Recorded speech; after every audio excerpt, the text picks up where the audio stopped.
now that I have the graphics.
Okay, if you all please find your seats, we're going to get going, please.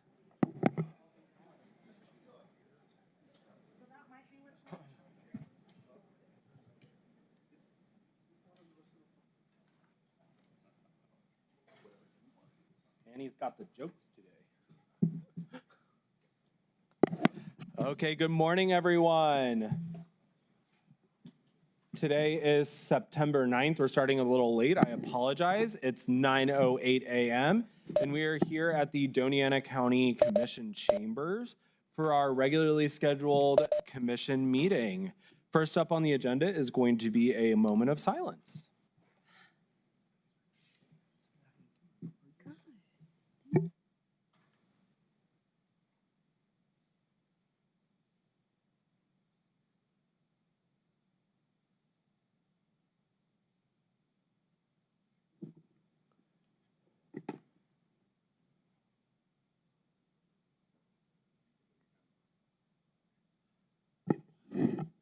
Okay, if you are able to stand, please join me in the Pledge of Allegiance.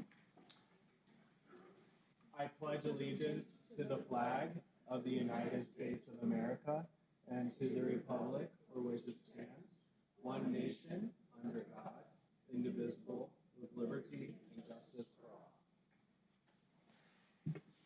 all. Okay, Brandy, go ahead and roll call us for determination of quorum, please. Commissioner Gameros, Present. Commissioner Reynolds, Here. Commissioner Sanchez, Present. Vice Chair Chaparro, Chair Shaldo Hernandez. Here, we do have quorum this morning. The commission convenes as the Board of County Commissioners and the County Board of Finance in open session.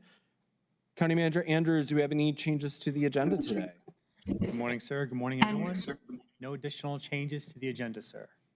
Wonderful. Thank you, sir. It And sounds Mr. like we Chair? do have Vice Chair Chapato joining us at 9:09 this morning. Welcome, Vice Chair. Good morning, Mr. Chair. And Mr. Chair, just for your information and anybody else that might be watching on WebEx, it's freezing and I'm not able to connect via audio or video this morning, so I'll try my.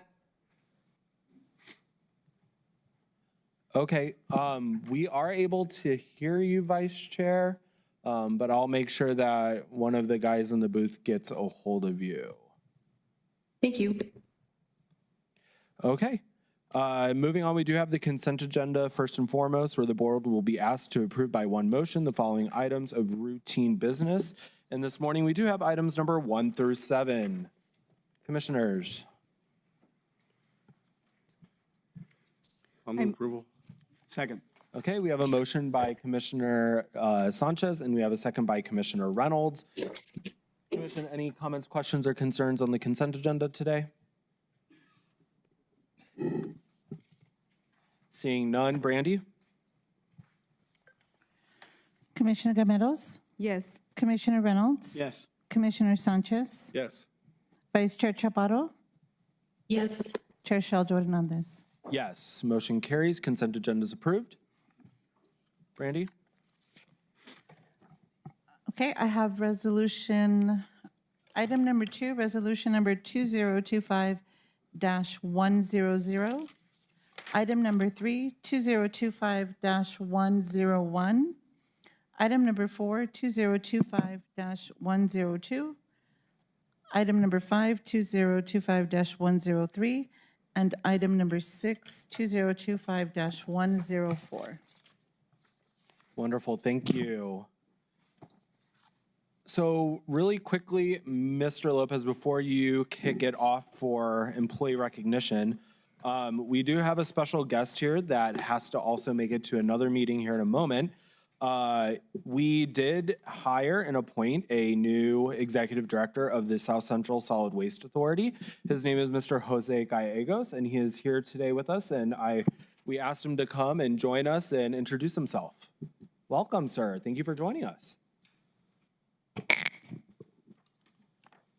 No, thank you very much for this time, Mr. Chair and fellow board members. So Jose Gallegos, I am the new Executive Director for South Central Solid Waste Authority. Just want to take a few minutes to introduce myself and what our organization does for those that aren't familiar with the organization.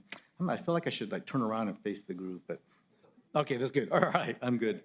So first of all, for those that are football fans, this is a good morning if you're a Minnesota Viking fan in particular. But anyway, for those that know what I'm talking about, they'll know. So I am a 30-year veteran of the federal service. I am an environmental engineer. I'm a native of New Mexico State University of the community and graduated with a master's degree in environmental engineering. I look very much forward to being part of this organization, part of this community. After 30 years of working at the federal level, I really am honored to serve the local community in this capacity. A little bit of our organization. If you don't know, South Central Solid Waste Authority, which was set up in the 1990s, is a partnership with the county and the city to provide solid waste management services. And especially for those of the public that are listening to this, we got quite a reach in Doña County, plus not only serving the community of Las Cruces, but also Sunland Park, in some capacity Tier C, and other communities within that organization. Within that community. So we also have 8 community collection points that the county used to run. and those are throughout the county.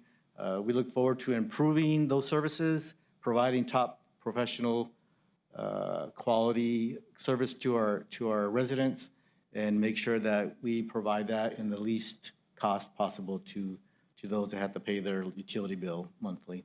So again, thank you for the opportunity. I look forward to working with the board and the city council and our key partners.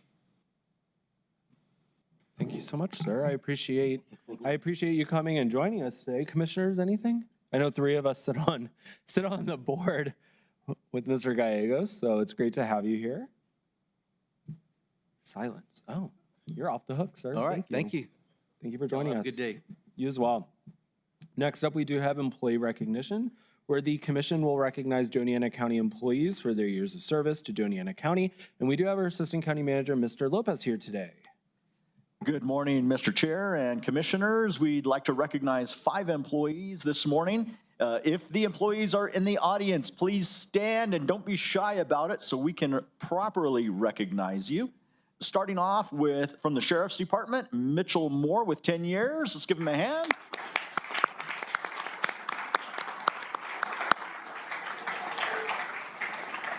Also with the Sheriff's Department is Nathan Jimerson with 10 years.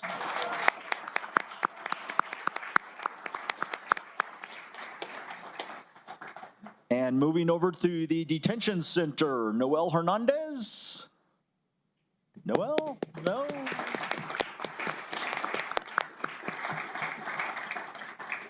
Also with the detention center, Jonathan Gonzalez with 10 years.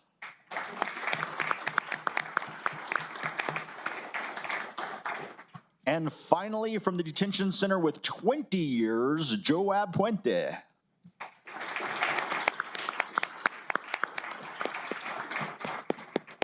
And those are the employee anniversaries for this meeting, and I believe HR is ready now for our special recognitions.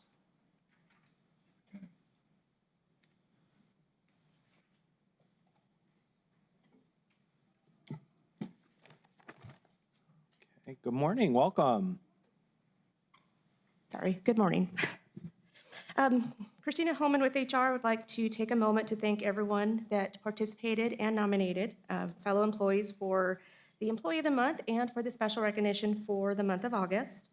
The following employees were nominated. We had Jacob Alderete from Detention Center, Jerry Baldonado from the Assessors, and Michelle Blackwell from Flood.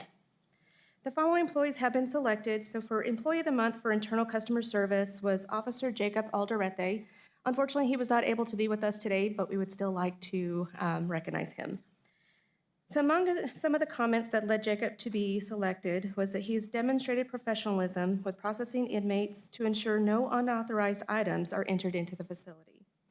Also, Jacob's commitment and attention to detail is appreciated for the safety and security of safety and inmates. So thank you, Jacob Alderete, or Officer Alderete, for getting Employee of the Month for Internal Customer Service.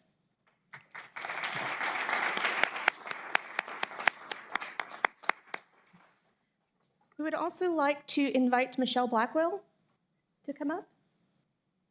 Michelle Blackwell has been selected for Employee Special Recognition. Among some of the comments that led Michelle to be selected is that Michelle has worked with the New Mexico Department of Finance and Administration to revise the standard operating procedures and also assisted in developing a framework for all local, tribal, and rural communities throughout the state. This process would improve the administration for matching funds for FEMA and other federal awards. And also Michelle is appreciated for her dedication and hard work. Thank you, Michelle.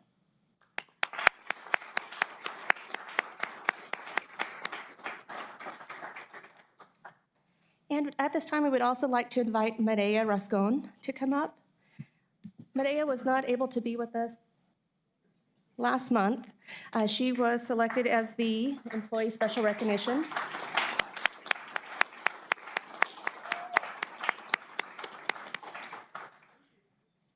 Maria was selected for Employee Special Recognition for the month of July, so we would like to recognize her as well. So for Medea, she always goes above and beyond to ensure the safety of her employees, other employees, and residents. She has worked long hours into the night and morning during field emergencies. Medea shows exceptional leadership in the office and when she's out in the field. Thank you, Medea.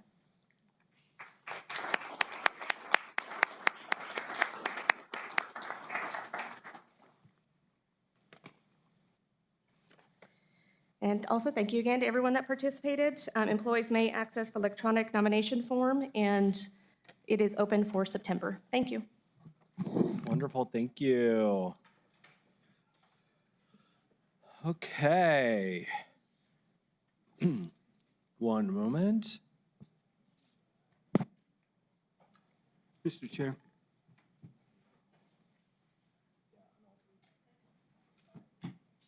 Mr. Chair. Yes, sir. Yeah, you know, I'd like to say this employee recognition is a great event, and it's nice to see the people from the departments come and support their peers as well, these are the other people in the office. So I really appreciate this part of the agenda. So Of thank you. course. No, I like it as well. It flows nicely. Okay, now we do have two proclamations. The first proclamation is declaring the week of September 21st through the 27th as Startup Week. And I'm gonna go ahead and kick this off, where entrepreneurs are the heart of innovation. They turn ideas into reality, they create jobs, and they help grow our economy.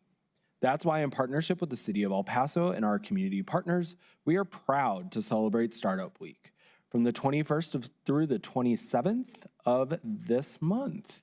I encourage all entrepreneurs and innovators, whether just starting out or already established, to join us Friday, September 26th at the Government Center right here. Let's nurture the entrepreneurial spirit, spark new ideas, and build a stronger future together. Economic Development Department and partners are here today to receive the proclamation and tell us more. Welcome, Ms. Carter. Good morning, Commissioners. Denise Carter, Economic Development Director. At this time, I would like to invite our community partners to come and introduce themselves and thank them for being here. Wonderful, thank you. Come on up.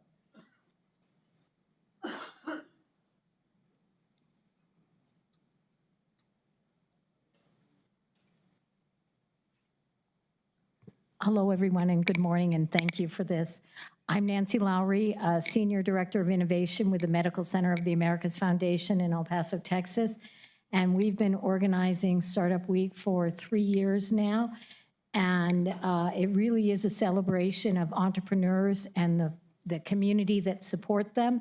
And so this year we have about 32 events going on between Doña Ana, Las Cruces, the City of El Paso and the County of El Paso, and we're really, really glad you all could join us. Thank you.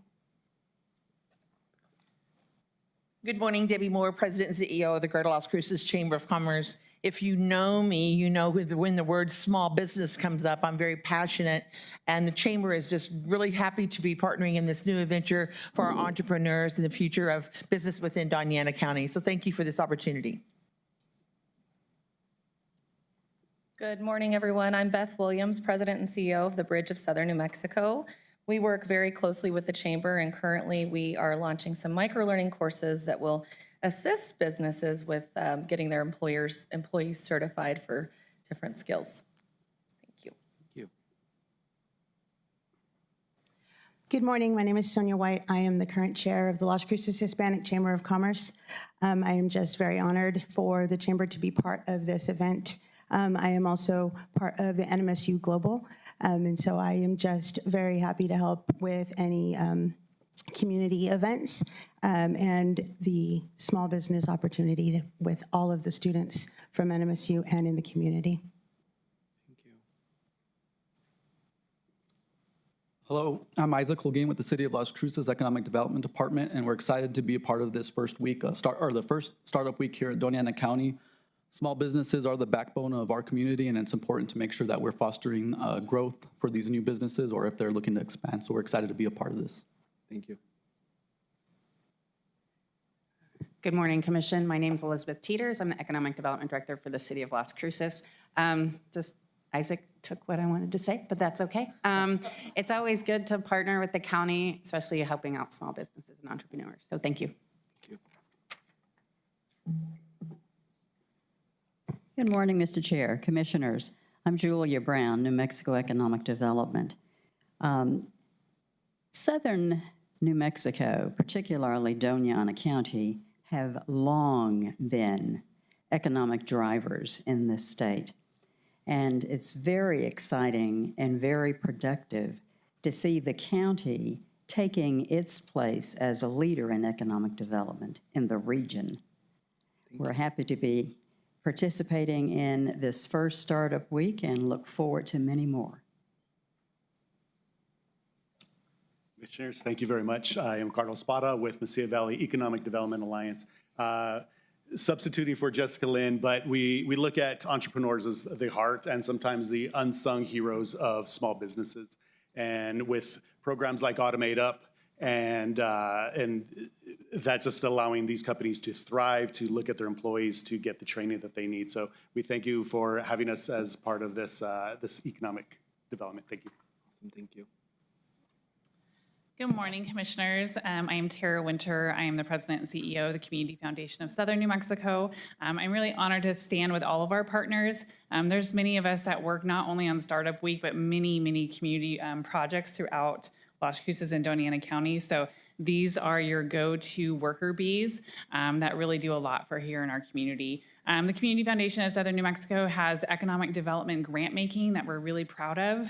So through the New Mexico Economic Development Grant and our Economic Development Revitalization and Retention Program, we're really happy to be able to be part of Startup Week and talk about the grants that can go out to our community. So thank you. Hi, good morning. My name is Ruby Aguayo. I am a business development coordinator with the Rio Grande Colonia's Regional Food Business Center. This is a program led by Texas A&M AgriLife Research Center in El Paso. I work directly with agricultural producers that are also entrepreneurs in the rural areas, including Socorro, Horizon, and surrounding areas in El Paso. And I'm excited to highlight all the entrepreneurship happening in the rural areas and surrounding areas, extending all the way out here to New Mexico. Thank you so much for allowing us to be here today. Thank you.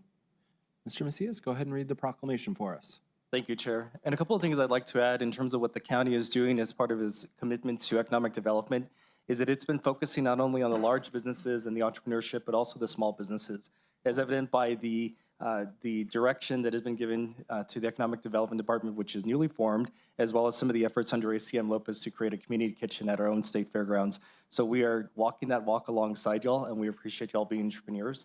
I appreciate that y'all are here, and I'm amongst friends as well, having worked in the Borderplex. Whereas entrepreneurs are and have been a key source of economic innovation, they have had a positive impact on our society by bringing ideas to life, driving economic growth and expanding our well-being. And whereas, in partnership with the City of El Paso and along with our community partners, we will celebrate Startup Week from September 21st through September 27th. And whereas our inaugural Startup Expo will take place on Friday, September 26th at the Government Center here, hosted by the City of Las Cruces Economic Development Department, the Community Foundation of Southern New Mexico, Doña Community College, the Greater Las Cruces Chamber of Commerce, the Green Chamber of Commerce, the Mesilla Valley Economic Development Alliance, otherwise known as MVITA, New Mexico State University, NMSU, and other entrepreneurs and small businesses and supporters. And whereas we will connect participants with the region's resources, services, and entrepreneurial support in higher education institutions, potential collaborators, mentors, and lenders, introducing them to new and exciting possibilities. And whereas we urge all current and potential entrepreneurs, innovators, and small business owners to take advantage of the opportunity and nurture their entrepreneurial spirit, join us and explore new ideas, seize opportunities that foster and accelerate innovation and economic growth in our region. Now, therefore, County Manager Andrews hereby proclaims the week of September 21st to 27th as Startup Week. Congratulations.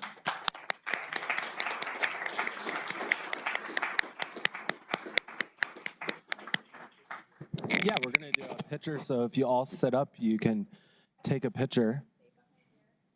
Yes, ma'am. Whatever you say. You're the boss.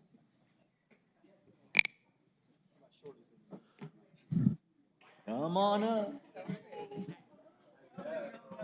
I know this is not a shy group. Come on, come on.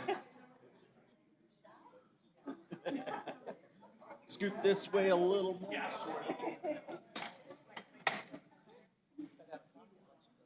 Hi, Debbie.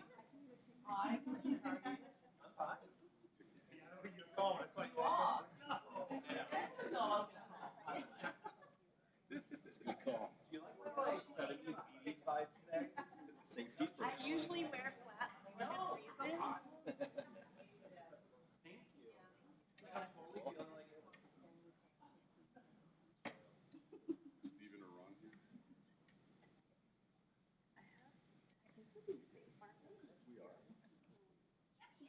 The podium is going to be in the picture.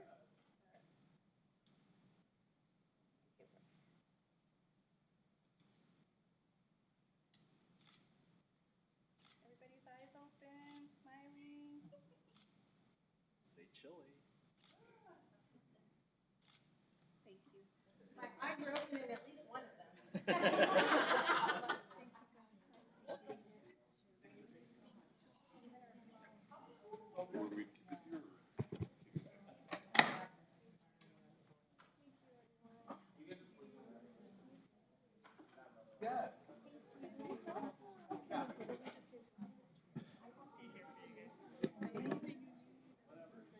You good?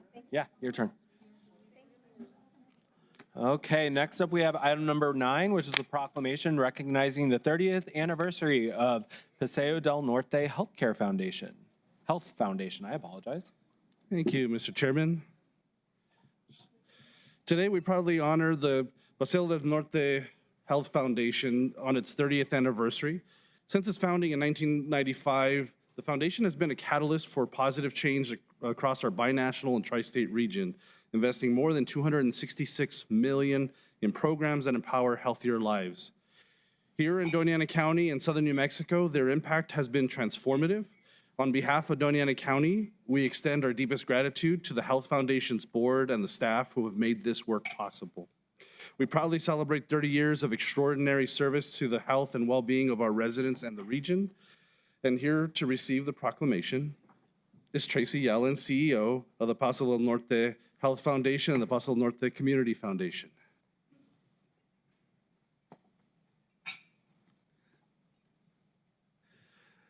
Good morning. Thank you for joining us. Good morning, Mr. Chair, Commissioners, County Manager, and all the staff at Doña County. We are really so honored and grateful for the opportunity to be here. As you may know, the Health Foundation was established when Tenet Corporation that owns the hospitals of Providence bought Providence Memorial Hospital. That created an endowment in 1995 of about $130 million.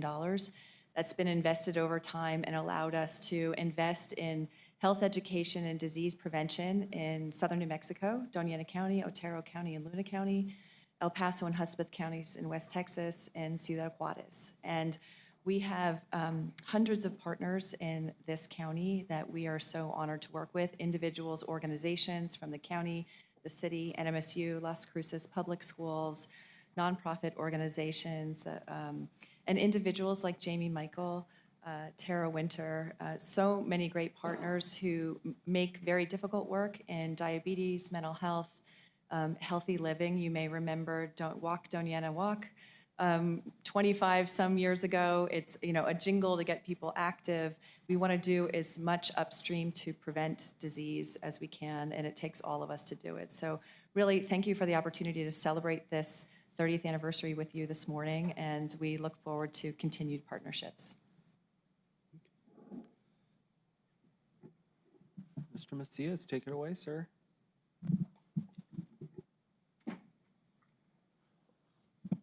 Whereas the Paso del Norte Health Foundation was established in 1995 with $130 million from the sale of the Providence Memorial Hospital, creating a lasting commitment to improve health in the binational tri-state region. And whereas for over 3 decades, the Health Foundation has been a catalyst for positive change, empowering residents of Doña, Luna, and Otero counties in southern New Mexico, as well as in El Paso and Hudspeth counties in Texas, and in Ciudad Juarez, Chihuahua, to lead healthier lives through knowledge, resources, and advocacy. And whereas the Health Foundation has invested over $266 million in grants and programs with more than 300 nonprofit, academic, and governmental partners to advance health and prevent disease. And whereas in Doña County and Southern New Mexico, the Health Foundation has supported transformative initiatives, including promoting physical activity, expanding health education, encouraging healthy eating, improving mental health, providing out-of-school time, promoting healthy smoke-free and vape-free living, advancing diabetes management, growing the healthcare workforce, strengthening community resilience. And whereas these achievements reflect the vision of the Health Foundation's board, the dedication of its staff, and the collaboration of its partners. Now therefore be it resolved, that Doña County, New Mexico proudly honors the 30th anniversary of the Paso Norte Health Foundation for its extraordinary service to the health and well-being of our residents and region. Happy 30th anniversary.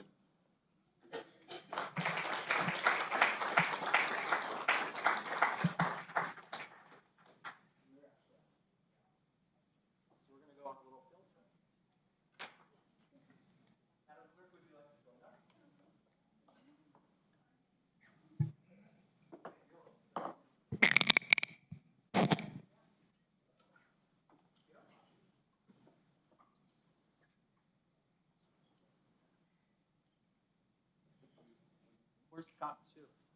Come on, Scott. He's trying. Come on, Madam Clerk. He wore the right shoes today, but I didn't. If we could all come down just a little. There we go.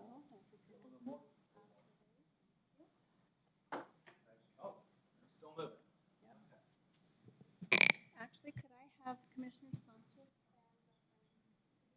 All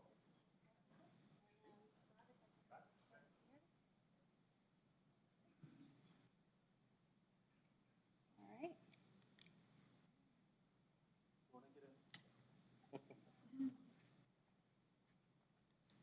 I know that you're like, Are you done? I'm done.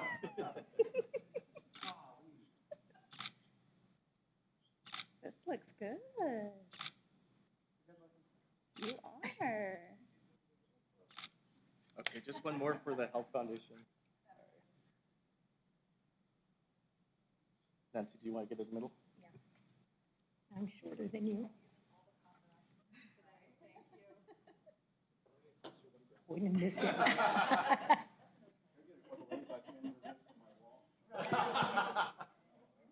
Thank you.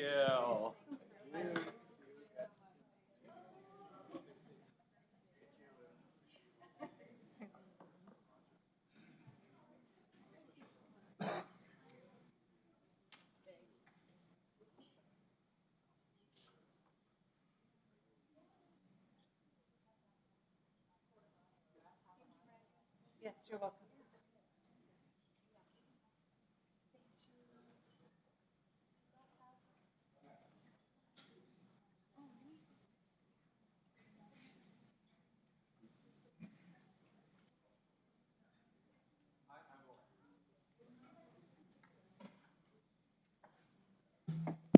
Okay, thank you everyone for joining us today. We appreciate you all. Next up, we do have public input. If any member of the public would like to give input, if they can please join us at the podium today. We do have a beautiful white binder to your left-hand side. If you can please state your name and sign the binder after. If you are here to give public comment on any agenda item, if you can please wait until that agenda item comes up, and we'll have public comment during that time. Welcome. Brandy, you're up, by the way. Got it. Good morning, Commissioners, Chair, and County Manager. My name is Lance Renfro. I'm the District Legislative Aide for Representative Jennifer Jones, House District 32. I wanted to introduce myself to you all and to the community. Her district includes part of Hatch and goes all the way to the Arizona border. So we have a large territory we're working with. We have open office hours in Deming, but if you want to meet with me here in Las Cruces or anywhere else in this county or the representative, please reach out to our office.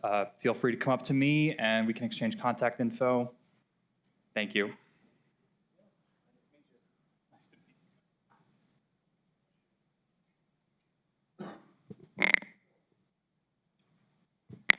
Sorry. Hello, my name is Abigail Saluksugan, and I've been living in Doña District 1 since I migrated to America. I just wanted to give a shout out to Murphy Recreation Summer Programs. You are the initial spark that to the love that I have for this community and our children. Thank you for feeding me. There seems to be a lot of unanswered questions that I feel like Project Jupiter folks in Borderplex are gaslighting me with. I'm new to these AI data centers, right? But not new enough to know that AI is currently harming immigrant communities and marginalized folks and weaponizing AI as a surveillance tool. I see flock cameras and AI-powered license plate reader system all around the county. That data is then used by ICE. A Texas cop used those same cameras to track a woman down who got an abortion as well. I do know there are leaders and constituents here that have done the thing and fighting for years and decades in regards to the ongoing drinking water and general water issues in our community, such as Empowerment Congress, who have been supporting community members in Sunland Park and Santa Teresa and advocating with them. I have seen them show up in every meeting. I feel like this board has been disregarding them. I feel like this board is speed running this decision. There's absolutely no information on how much water and electricity is being used during construction. I learned yesterday at the meeting that natural gas would be used in the first stages of these centers. How long are they going to be using natural gas for? None of these are mentioned and considered in their website and their pamphlets. Just a bunch of clean energy propaganda. And the topic on desalination, it is harmful to the environment because of the leftover crud that is left from that process.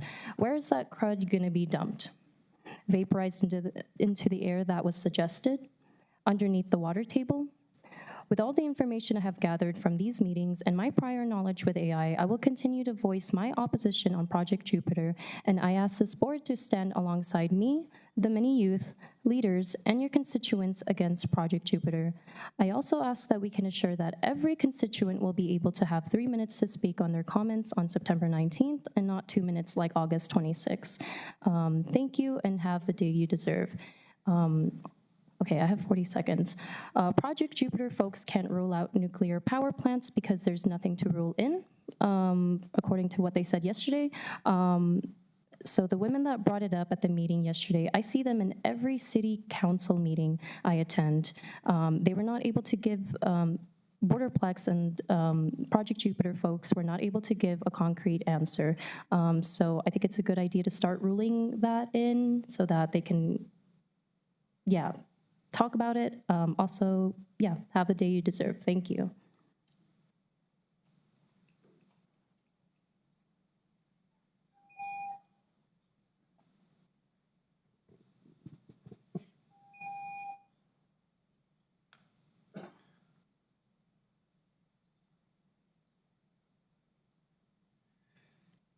Hello, Chairman, Commissioners. My name is Giovanni Sebastian Hernandez. I live in District 1, and I attended a meeting from Borderplex Digital, Project Jupiter, Stack, and their shell companies that they recently incorporated in the eastern part of the country to give their project a little bit more legitimacy. And I have to say the results of that meeting were disastrous, embarrassing, and quite frankly, disrespectful to the community. I want to ask you all a question. Whenever you're driving down the interstate and you look south towards El Paso and to Juarez, can you see blue skies? I can't. I see smog, I see dust, I see air pollution that is a result of unconstrained growth in Texas and in that part of Mexico. And I just want to highlight that the southern part of the state has historically had an F rating from the American Lung Cancer Society in terms of air quality, ozone pollutants, dust particles, and this year is not any different. In fact, it was much worse. I learned yesterday at the propaganda meeting from Borderplex Digital that they're planning to use gas turbines to power their facility, which we know in Tennessee, Virginia, and Georgia are always located in communities of color, and that's exactly what Borderplex Digital is planning to do.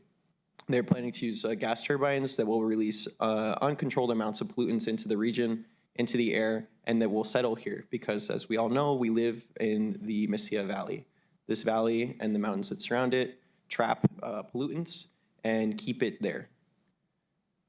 There are roughly 16,000 individuals in the southern part of the state who suffer from asthma and other respiratory issues. This project and their plans to use natural gas, diesel, and other pollutants to power it are deeply harmful to our communities. And I hope that as my commissioners and as my county board, y'all will vote no on this, keeping this project to go forward. And I want to second the comment that was made earlier that would allow public comment to be remain at 3 minutes. I know that the county has no obligation to even allow public comment, but I hope that you maintain your decency and your responsibility to the community to let us speak our piece and let you know that this is not a project for New Mexico. This is highly irresponsible and dangerous. Thank you.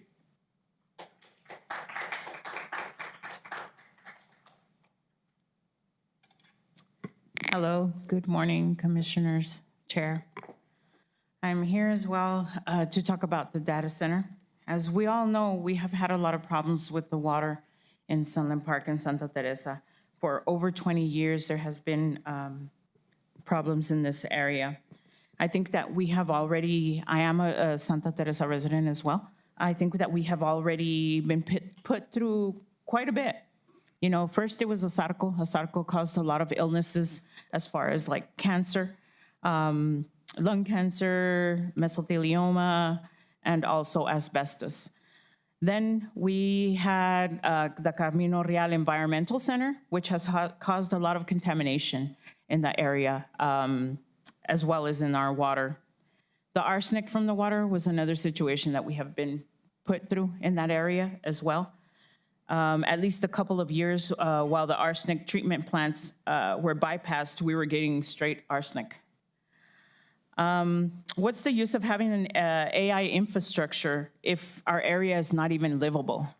We won't be able to live in that area due to the water droughts, possible blackouts, the noise, the air, and now that we recently heard that it's going to be gas. These contaminants travel up to 20 miles out. I live 3 miles away. That is really unfair. So I ask y'all to please take into consideration for this project not to go through. It will affect us. And I'm right close by. Thank you.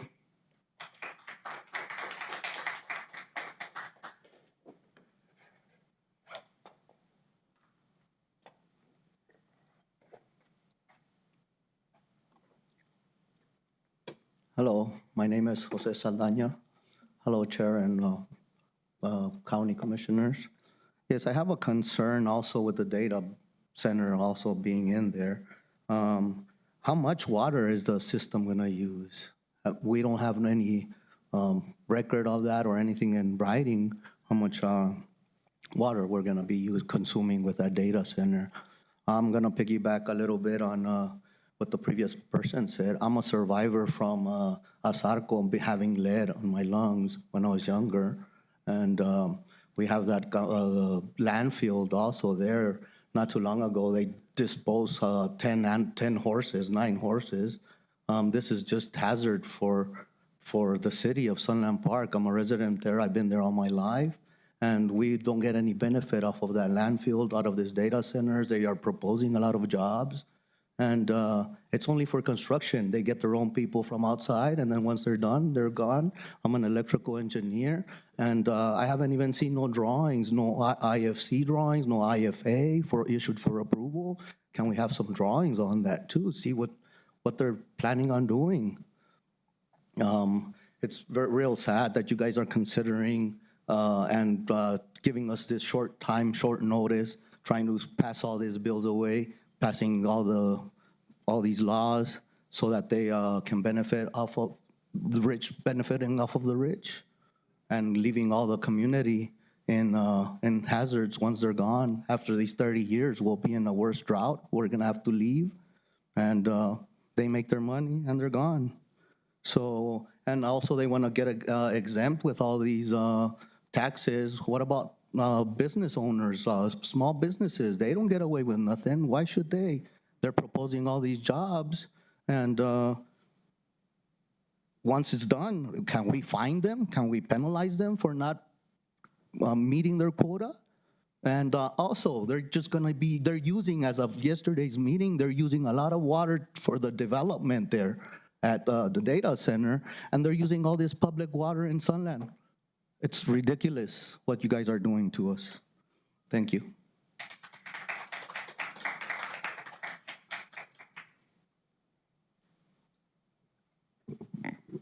Good morning.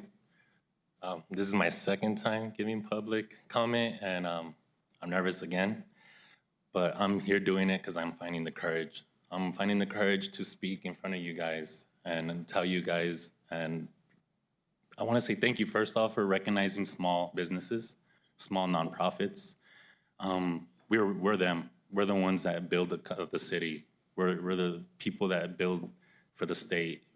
We want you guys to look at the New Mexicans out of Santa Teresa, out of Sunland Park. They're proud people, hardworking, blue-collar people out there doing whatever it takes to survive. And this task of, finding clean water, I've talked to community members where they struggle. And the work has been over the last 6 years, I bet, and maybe 20 years of people that have been living there their whole life. And now to have another crisis come their way, I'm sorry to say, data centers, I've been doing research, and I would hope you guys do the same research. I am not here for change, but I do vote HI over AI because that is what we are. We're human. I want you guys to understand you guys are human as well. Please find the integrity to look into why you guys were voted on, why you signed up for this difficult task that you guys are being asked by the citizens of New Mexico. We voted you guys on because we believe in you. And we're here talking to you face to face because we believe you guys have a heart, a soul, not to sell out on New Mexicans. I really hope that you guys know, I know you guys think you're doing a benefit and building jobs and building an economy stronger. I don't think that if you guys are gonna sign off for $300 million, $10 million a year, that is nothing for your guys' salaries even. And you guys are not even promising Santa Teresa or Sunland Park anything for the communities there. No changes other than go bonds. And even them they're paying out of their pockets to have their own city built. And we are willing to do anything to see improvement, but I don't think a data center will bring improvement. And I want you guys to find the time to research and look at the history of data centers. And please cross your T's and dots before you sign yes. Give us some time. This is happening way too fast. You guys can even see other people are getting way more than you guys. And it makes me feel like we're selling ourselves short. But I say vote no completely. Let's look for something else that New Mexicans can utilize and grow with. In the next 10 years, these kids are gonna grow up. Give them an opportunity. Give the new future entrepreneurs, the new CEOs an opportunity to develop something for you guys, not this data center out of state.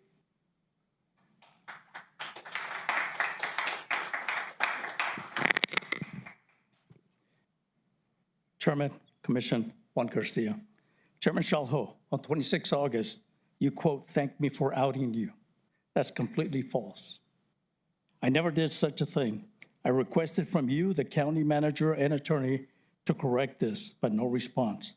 Since then, 8 people have confronted me about your false claim. 3 were visibly upset. I explained I don't know why you'd make that false statement. I'm asking you plainly and respectfully, please retract your comments and admit they were untrue. And I continue. In my opinion, there's a deliberate effort to undermine federal initiatives related to illegal immigration and crime through Commissioner Sanchez's remarks on August 26th. Number 1, Title 8, U.S. Code, Section 1325, makes it a federal offense for an individual to enter or attempt to enter the United States illegally. The federal government requires a detention center to hold those who are here illegally. period. Did anyone on this commission speak against or show concern when there were thousands of illegal crossings near daily? Number two, militarizing the border and taking our, quote, public lands. New Mexico has a total of 23 million acres of public lands, of which the federal government is using 109,000 to establish a national defense area to control the illegal flow across the southern border. Striker vehicles, with their increased surveillance and visibility, along with enhanced mobility, aid CBP in the huge reduction of illegal crossings and drugs. Number three, the federalizing of troops in DC and in LA. In LA, the National Guard was calling to protect federal assets from anarchists attempting to impede federal officers from doing their job while attempting to destroy federal buildings similar to what was allowed in Portland and Seattle during the summer riots of 2020. The deployment allowed LAPD to perform their mission dealing with public safety. In the nearly 3 weeks since federal troops and law enforcement agents were deployed in DC, a CBS report shows violent crime is down in DC by almost half when compared to the same 19 days in 2024. How many more predominantly Black lives do you need to sacrifice? Do you need to sacrifice before you support these efforts? Commissioner said, we can't allow ICE to come through the community. We as leaders are not allowing or not to allow this to happen. So what exactly are you proposing, Commissioner, to do to impede the federal government from doing its job? Citizens have a right to know. Thank you.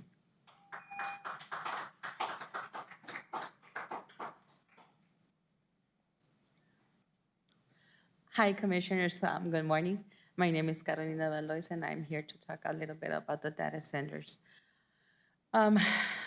We researched the data centers, and it's unfortunately that they use a lot of water, they use a lot of electricity, there's gases, it's contamination, it's the noise, it's everything. And my question is for you, it's what's gonna happen to Santa Teresa and Silent Park in 30 years from now? Right now, there's no drinkable water, there's no safe water, so what's gonna happen in the future? What about the water? What about the community? I know you care about your community, and I know that you want these jobs to be available for the community, but we have to think about their safety first. Safety comes first. You might have a lot of things going on that they're gonna put in a lot of infrastructure, but it doesn't matter. The main thing, it's the water. The main thing, it's the electrical, to have electricity. I know these bills are they're gonna raise, unfortunately, for the community members if this happens. Please consider every single negative thing about the data centers. Please, we don't want to put a lot of people through a lot of things. With the flooding in Vado, I mean, it was a lot of things you guys saw in the news.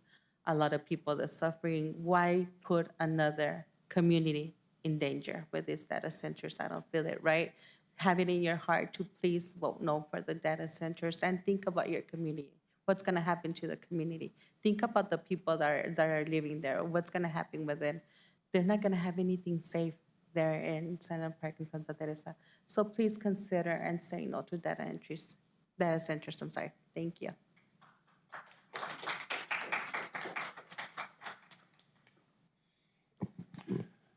Good morning, Mr. Chairman, Commissioners. My name is Travis Brown with the Southern New Mexico State Fair and Rodeo.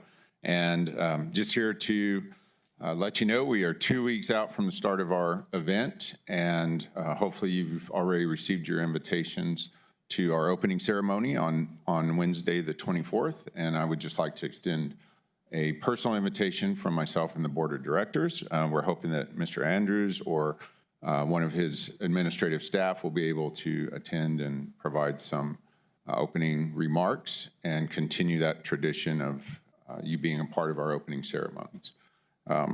We want to thank Mr. Herrera and the entire facilities department. They're doing an amazing job at the grounds, getting them prepared, working very hard, and we're very happy with that, as well as your county clerk, DASO, fire and rescue, OEM, again, the number of county departments involved with preparing for our event and putting it on. is tremendous. So thank you to all the staff that help support us. And I also just want to comment that find it refreshing and maybe a little ironic that the week of our fair was, you gave a proclamation earlier about promoting small businesses. And essentially, that's what we've done for 60 years. We have over 300 youth exhibitors who come out and they show their livestock. They do that through 4-H and FFA. It's a project. They learn about costs. They learn about expenses. They learn about whether they're going to make a profit and what they need to do the following year, maybe to improve on their business. All of them are entrepreneurs and small businesses. We have over 100 vendors that participate in our event. Many of those from our local area, some from out of state, but nonetheless, all of those, every food vendor, every merchandise vendor that is there is also a small business and an entrepreneur. They're trying to create their own way. So, we feel like it never ceases to amaze me. Every time I come here, it seems like something that is happening in the county somehow relates to us. And so I think we do touch and perhaps have a greater impact and effect within the community than sometimes it's noticed and seen. So we have a great event this year. We invite everybody to come out. Hopefully we'll get to see you there. And again, thank you for all your continued support by you as well as your organization and making sure that we continue to put on a fantastic family event every year.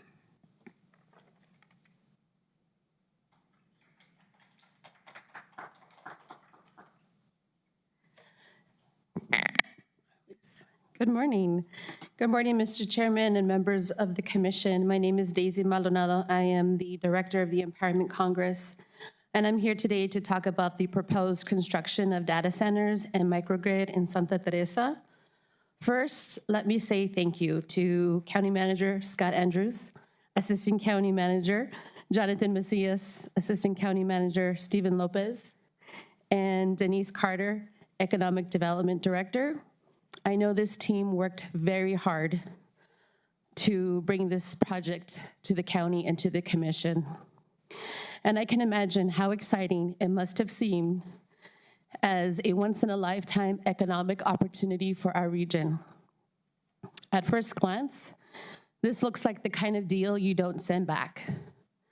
But when you look closer, the companies are making claim after claim. So that's Borderplex, Digital Assets, and Stack Infrastructure. Claim after claim of economic development to our community. However, those claims are not facts. And those claims could potentially be realized in the best of economic times, but we do not find ourselves in those times.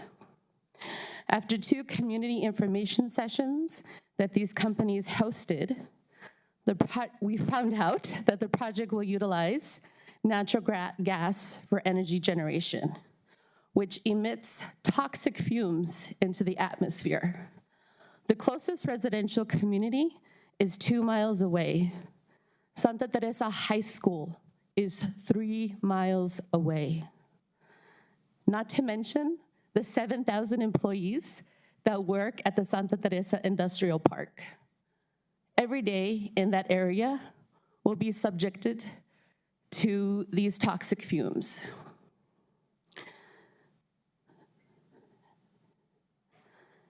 And history tells us when we make these sorts of deals, New Mexicans are asked to give our land, our water, our tax breaks, and our labor so that others can take the profits. Now, I recognize the county code doesn't require a contract with the community, but good governance is not only about policies and procedures, it is about trust. And trust means listening, responding, and protecting the people that you represent, that you voted, or that you stood up and asked to vote for you to put you in this position. New Mexico cannot afford this $1 billion promise built on just a couple of $1 million scraps. New Mexicans deserve better.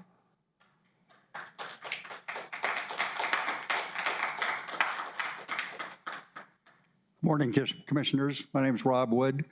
I'm a little unsettled by the 3-minute time limit and the regards to people putting up signs in this room. I think those people who put those signs up had their 3 minutes, but they continued those 3 minutes on trying to affect you with signs like this, actually that are in the media seats. So I think that that should be banned. If there are to be signs, they can do it outside where that type of thing is normally done, but otherwise this is a violation of the 3-minute time limit. So thank you very much.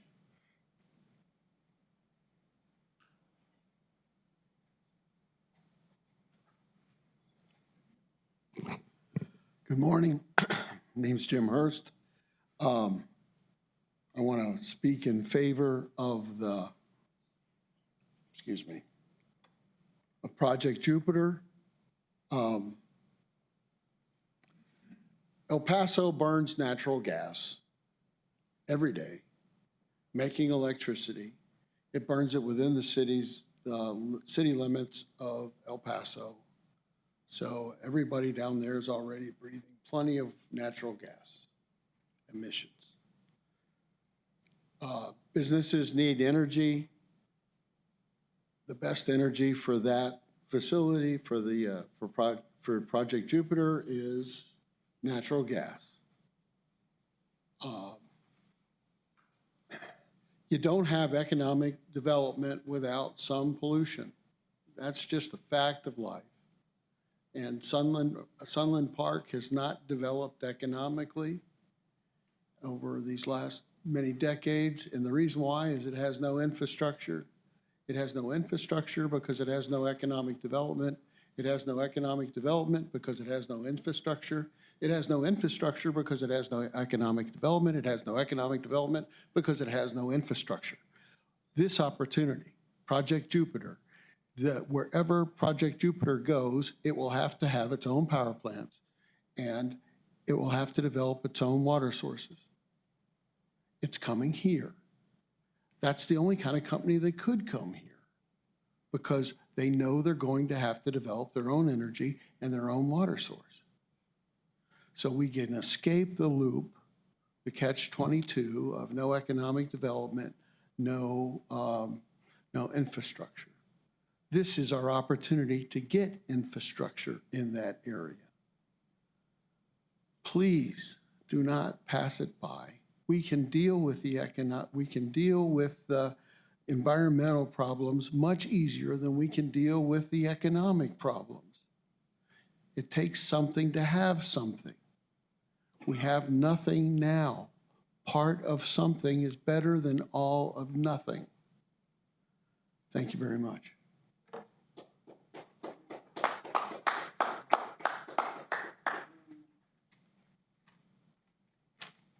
I bet I shocked all of you clapping for Jim. Good morning, commissioners. We are in a war in AI with China. We are going to beat them. If this project doesn't come here, it's going to go somewhere else. I agree with Jim. We can work around the environmental stuff. I'm all for the environmental, but we can work around it. Our kids have nowhere to go but to leave this state. That would be a facility. That's all I have to say on that. So I have a question for all of you. How do we move forward as a civilization, root word civil, when some of you pander or cower to the uncivil? They are savages, thugs, bullies, harassing and intimidate anyone who disagrees with their views. And I say views because they don't have beliefs. They change things daily. They were all for Tesla until he did something else, and it's like, oh, he's bad, let's vilify him now. How do we move forward when no one is going in the same direction? All nations are established with a set of morals. Our moral compass has always been the Holy Bible, like it or not. So every blow against the Bible and prayer is a jackhammer to the foundation of this great nation. The choice is the compass of the Bible or the lefts make up the rules as they go. Most of us can agree to disagree, but the tolerant left will not do that. They hiss at you like snakes when they disagree with you or shout you down or bully you or intimidate you. Very civil. They are not for the whole, but they're for themselves. Self-esteem, self-confidence, self-satisfaction has turned into self-serving, self-centered narcissism. What makes me happy? Me, me, me, that's their song. Here's one for you. Love is love. As if the love of a father diving in front of a car to protect his child is the same as I love coffee. In Greek, there's 4 words for love. Agape is the highest form. This is the word that you'll find most often in the New Testament. Agape is giving without expecting anything in return. Then you have phileo and storge, which is brotherly love, family love, and that's give and take. And then there's eros, which is nothing but take, me, me, me. Bullies and thugs, they hiss at you like snakes when your opinion is different than theirs. They vilify you by saying he has the right, but he's a religious bigot or a hater. I'm amazed I wasn't called a Christian nationalist. Savages. Thank you. Have a good day.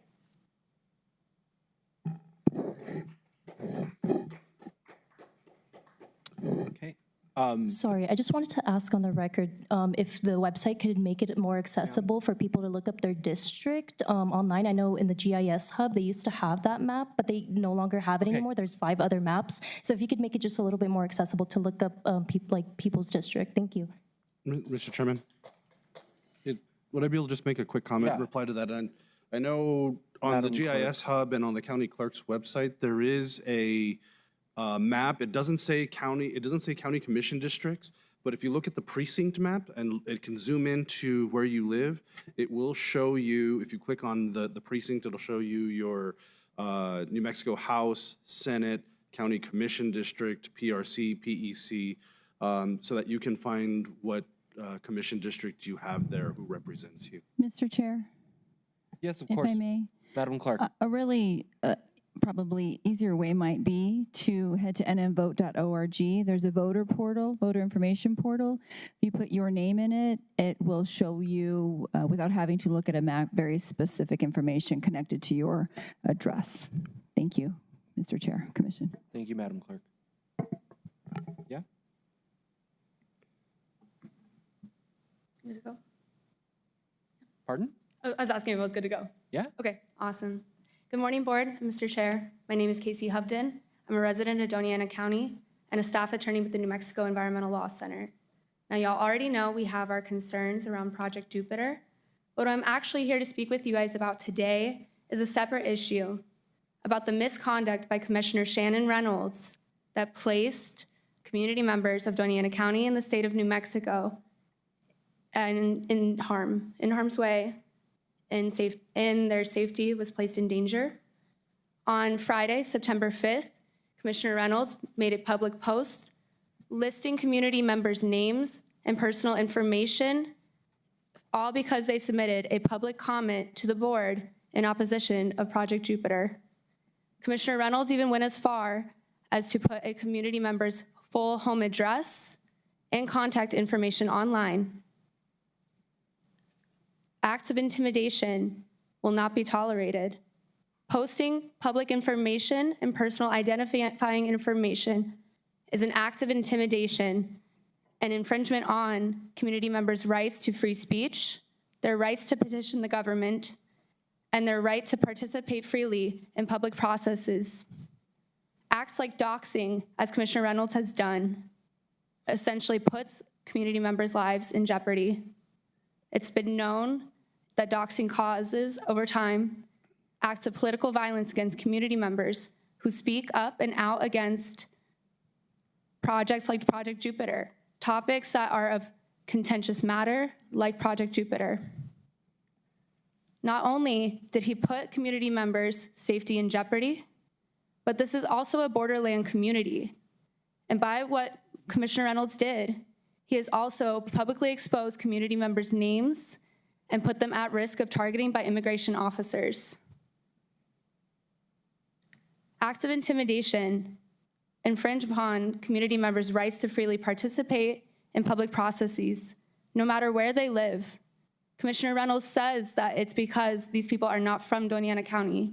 However, many of the names that he posted and posted their personal information of are in fact residents of Doña County.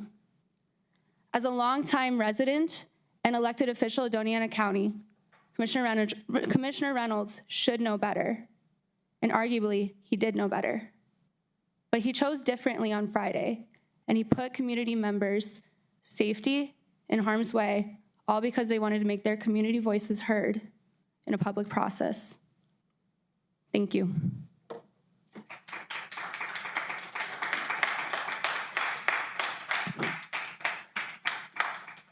Okay, any other public comment this morning? Okay, seeing none, we do have commission input. If any member of our commission would like to give public or commission input today? Commissioner Reynolds? Yes, sir. Thank you. You know, if anybody saw my post, they would notice that what I was doing is simply recognizing and saying thank you to my constituents for their opinion. I did not challenge anyone. I did not point out that anyone did anything wrong. I simply said thank you. And when I received the emails, which I still have several others to respond to, that were sent from a no reply form letter, then I wanted some way to reach out to my constituents just to say thank you. Now, if you consider that doxing, I would say that if you write something to the county and someone wants to IPRA my email, they can get a list of everyone that sends me an email and what they said. So it's public information once it's sent to me, and my response to it is simply to say thank you. It was not to challenge anyone. I didn't accuse anyone of anything. I simply said that some of the information they had I felt was maybe not correct, and thanked them for the response. If that's doxing, sorry, I didn't even know what doxing was until I got a letter, but it was not intentional to put anybody at risk. It was simply to say thank you. And I appreciate your all's input here as well, and your comments. And I'm even thinking about sending some more emails out and posting some other names, because I want to say thank you to my constituents for participating in the process. And I always appreciate it. And thank you. Mr. Chair, would you be kind enough to have the gentleman sit down with his sign? Sir, if you can please do sit down. You can hold your sign in your seat, that's fine. I'm not gonna do that, but if you could sit down for us, please. No. No, sir. Thank you. Okay, any other commission input today? Oh, Ms. Neal, yes. Mr. Chair, I was just going to remind you and the commissioners and the public that by county ordinance, we subscribe to the Robert's Rules of Order, which allow for public comment in respectful ways, but also allow you, Mr. Chair, to sort of control that process and the way that the public interacts. And so we would appreciate when when comments are made by members of the public or by the commissioners, that there be no applause or verbal response to that under Robert's Rules of Order. That is not allowed. And you, Mr. Chair, have the ability to remove anyone and remind them that they are not allowed to make those public comments or those types of comments in response to things that are said either from the dais or by others in the room who are publicly commenting in accordance with the rules. Thank you, Ms. Neal. Commissioners, anything else? No? Okay, moving on to county elected official input. Any county elected official? Madam Assessor, welcome.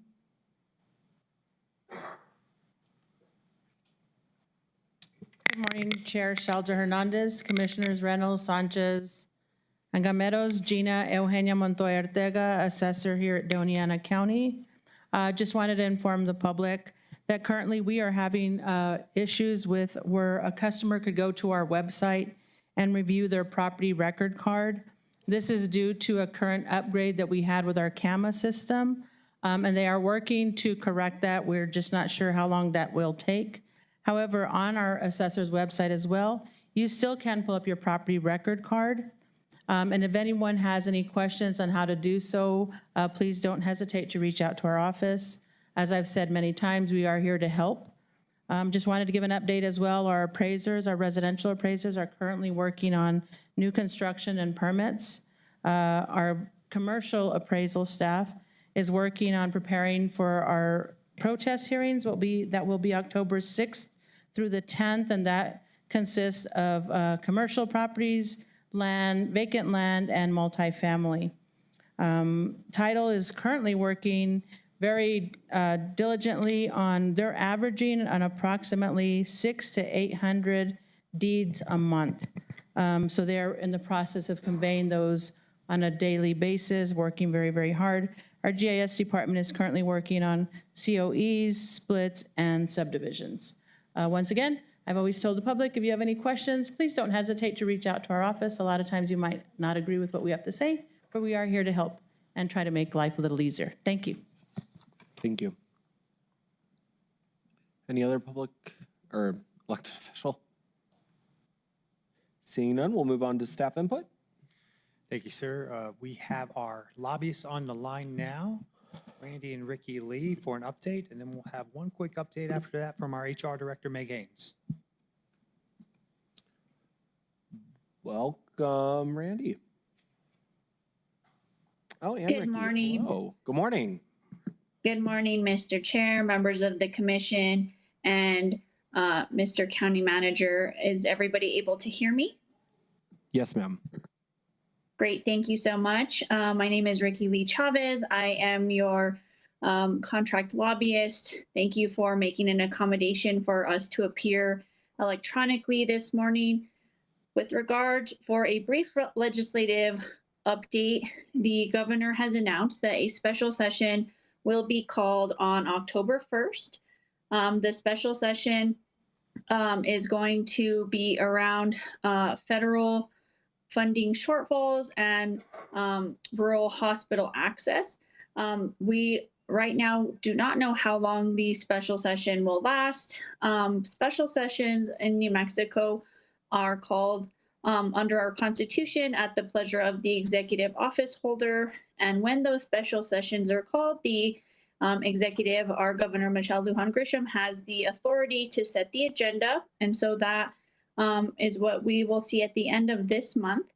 Our interim committees continue to progress. As we mentioned in our last update, Las Cruces and the Doña County area had the pleasure to host several of those committees. This week, they are hosting the Legislative Health and Human Services Committee. All of those agendas are available online at www.nmlegis.gov.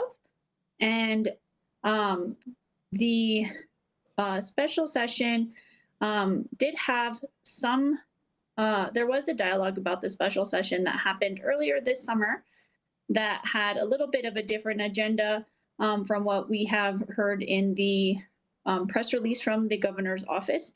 And so we'll be keeping an eye on those. And it seems that any agenda items that were discussed that didn't make it into that official announcement are likely to be discussed during the regular session, which starts in January of 2026. And this year's session will be a 30-day. It will relate to budgetary matters and what is put on the executive's call per our state constitution. And I think that concludes, Mr. Chair, the update that we have since we appeared before you last. Thank you so much for that update. Commissioners, do you have any questions while we have them on the phone? None? Okay, well, Randy and Ricky, we really do look forward to your updates during the special session and leading up to that. I think we're really excited to kind of track where things are headed. I'm getting a look. Yes, sir. Commissioner Reynolds. Thank you, Ricky, for the update. There you go. Thank you. We appreciate you all. Thank you, Mr. Chair, members of the commission. Have a nice rest of your morning. Thank you. Okay, moving on.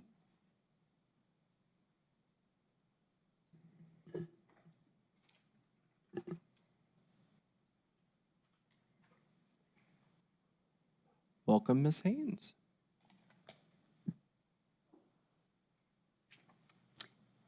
Good morning, Chair Sheldro Hernandez, Commissioners. Meg Haynes, HR Director. At a recent work session, the vacancies in the Assessor's Department were discussed. I'm here today to give an update on those vacancies. There are currently 17 vacancies. There is 1 administrative assistant, 3 document technicians, an appraisal data entry lead, a personal property supervisor, a GIS mapping specialist, a title examiner, 2 senior appraisers, 3 appraiser assistants, and 4 appraisers. With that said, I have ensured that weekly meetings are scheduled between HR and the assessor's office to ensure that recruitment continues to move forward. Each week we review the vacancies and their status. We started these meetings about a month ago, and so far they seem to be effective in moving the process along. It helps not only HR, but it also helps the assessor's department, and so that way we have ongoing dialogue for that. When a position is vacated in any department, our HR representatives, Erica and Daniel, reach out to the department, with the exception of public safety because they have their own recruiters. They reach out to the department as soon as there's a vacancy to ensure that there's no delay in communication and filling the positions. As we know, the assessor's department is busy, and HR has been working with Gina and Ruben on recruitment efforts as soon as positions become vacant. However, department responsibilities include screening the applicants for those to be interviewed and also conducting the interviews.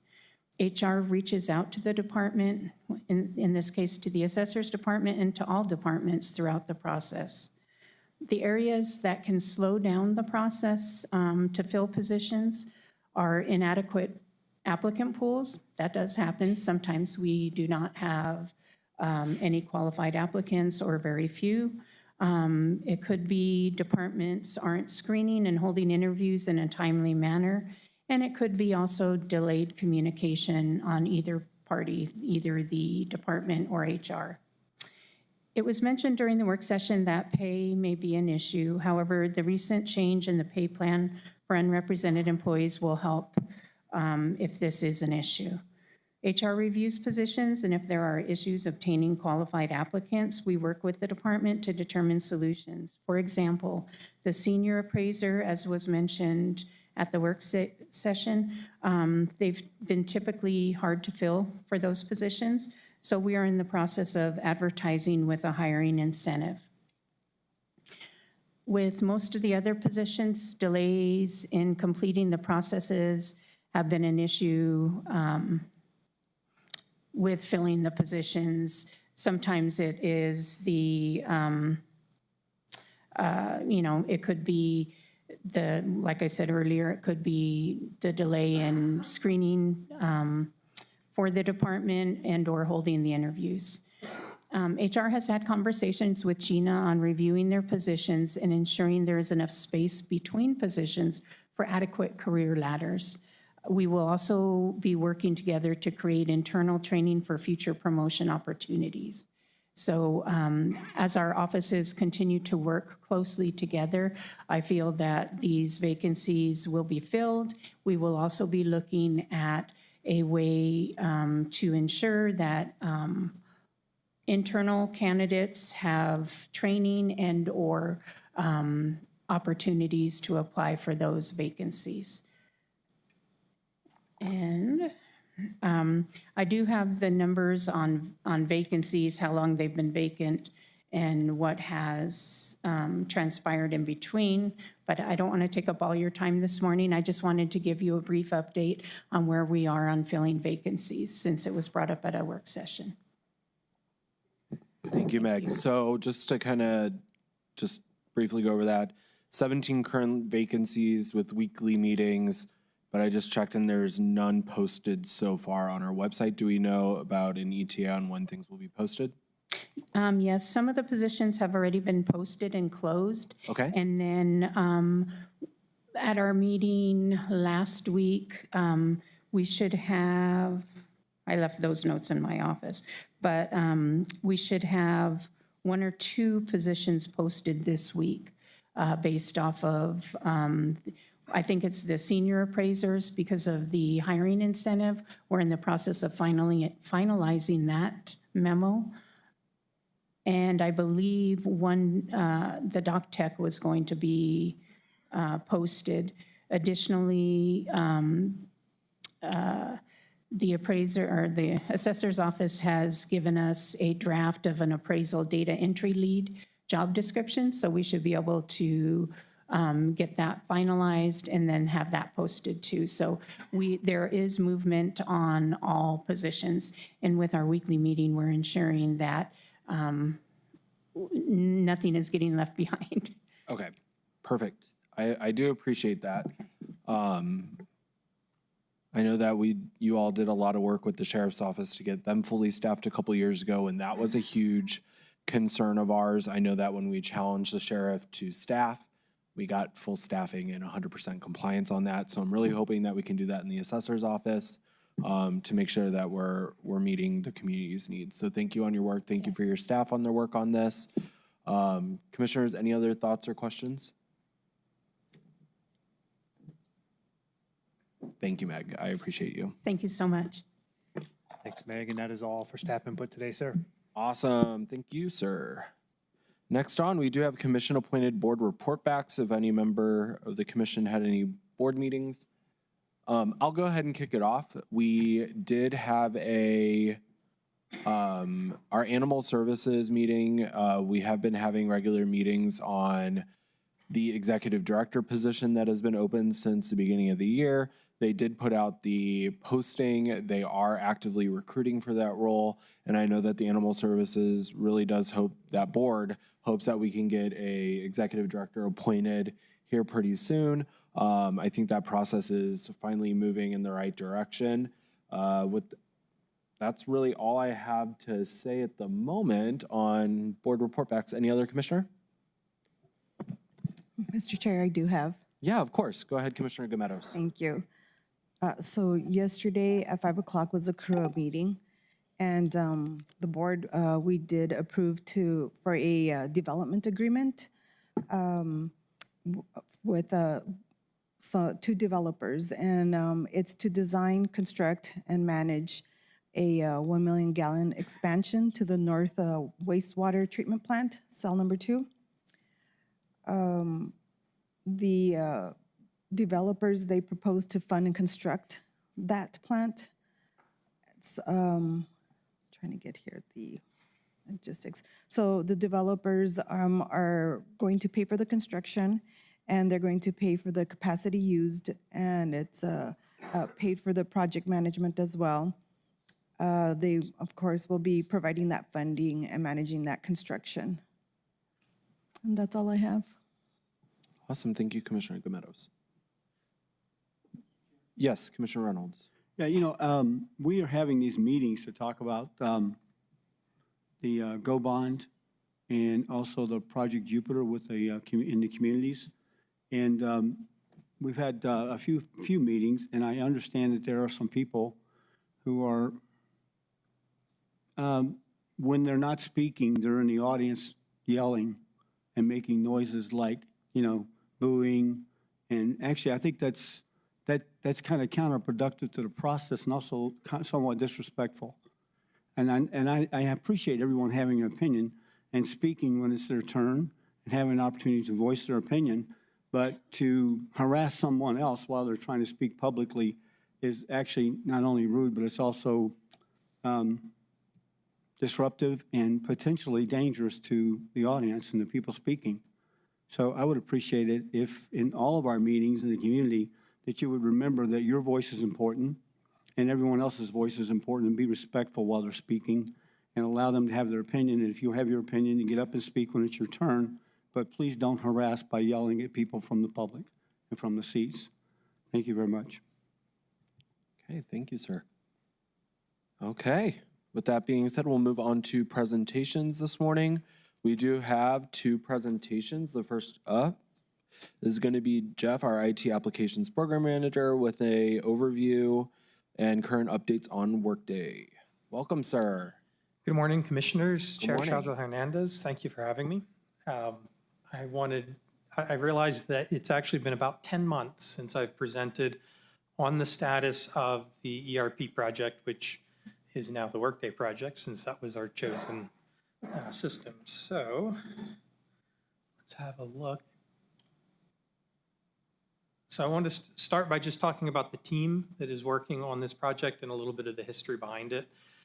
Some of this is going to be a repeat for most of you because you've been here for a good chunk of the project, but I did want to touch on them at least a little quickly. We have a kind of a structure set up in terms of providing support for the usage and the configuration and issues that come up within Workday.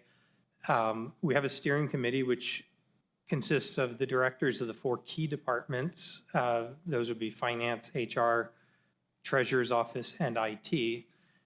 And on that steering committee, we also have all of the ACMs, assistant county managers, for those that don't know the acronym. I meet and present to the steering committee monthly. They know what we're working on, where our issues are, and what we're doing to resolve that. I am actually technically, the agenda is wrong. I'm now IT assistant director, and I was project manager during implementation, and I'm also the primary conduit between the steering committee and the support team.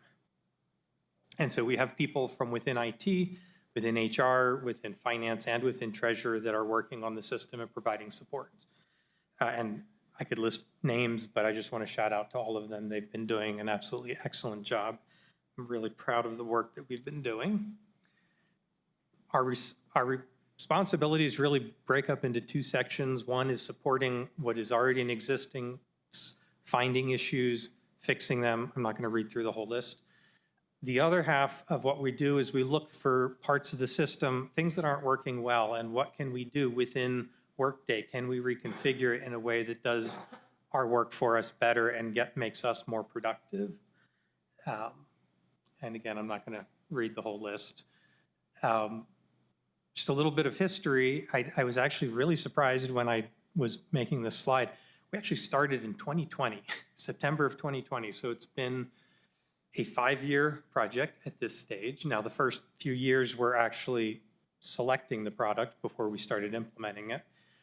We started with a committee that had 4 staff members from HR, 4 from finance, 2 from IT, and 2 from treasurers to make the decisions on the process to move forward. We did an RFP to find a company to help us build the RFP. That company was Barry Dunn, and they did an evaluation of all of our needs. They spoke to departments throughout the county and came up with a requirements document that we used as the RFP to select the actual application. That process ended with a selection in January, or actually technically December of 2022. We brought it to the board in January, you approved it, and we began implementation in February. So then we implemented for approximately 16 months. You've all seen this slide before multiple times. I just wanted to point out how long this process has been, and we are now past all of these implementations, and these are the dates that we actually stepped through everything. The biggest chunk was the architecture and configuration, and then testing. Lots of testing because we needed to make sure that it worked.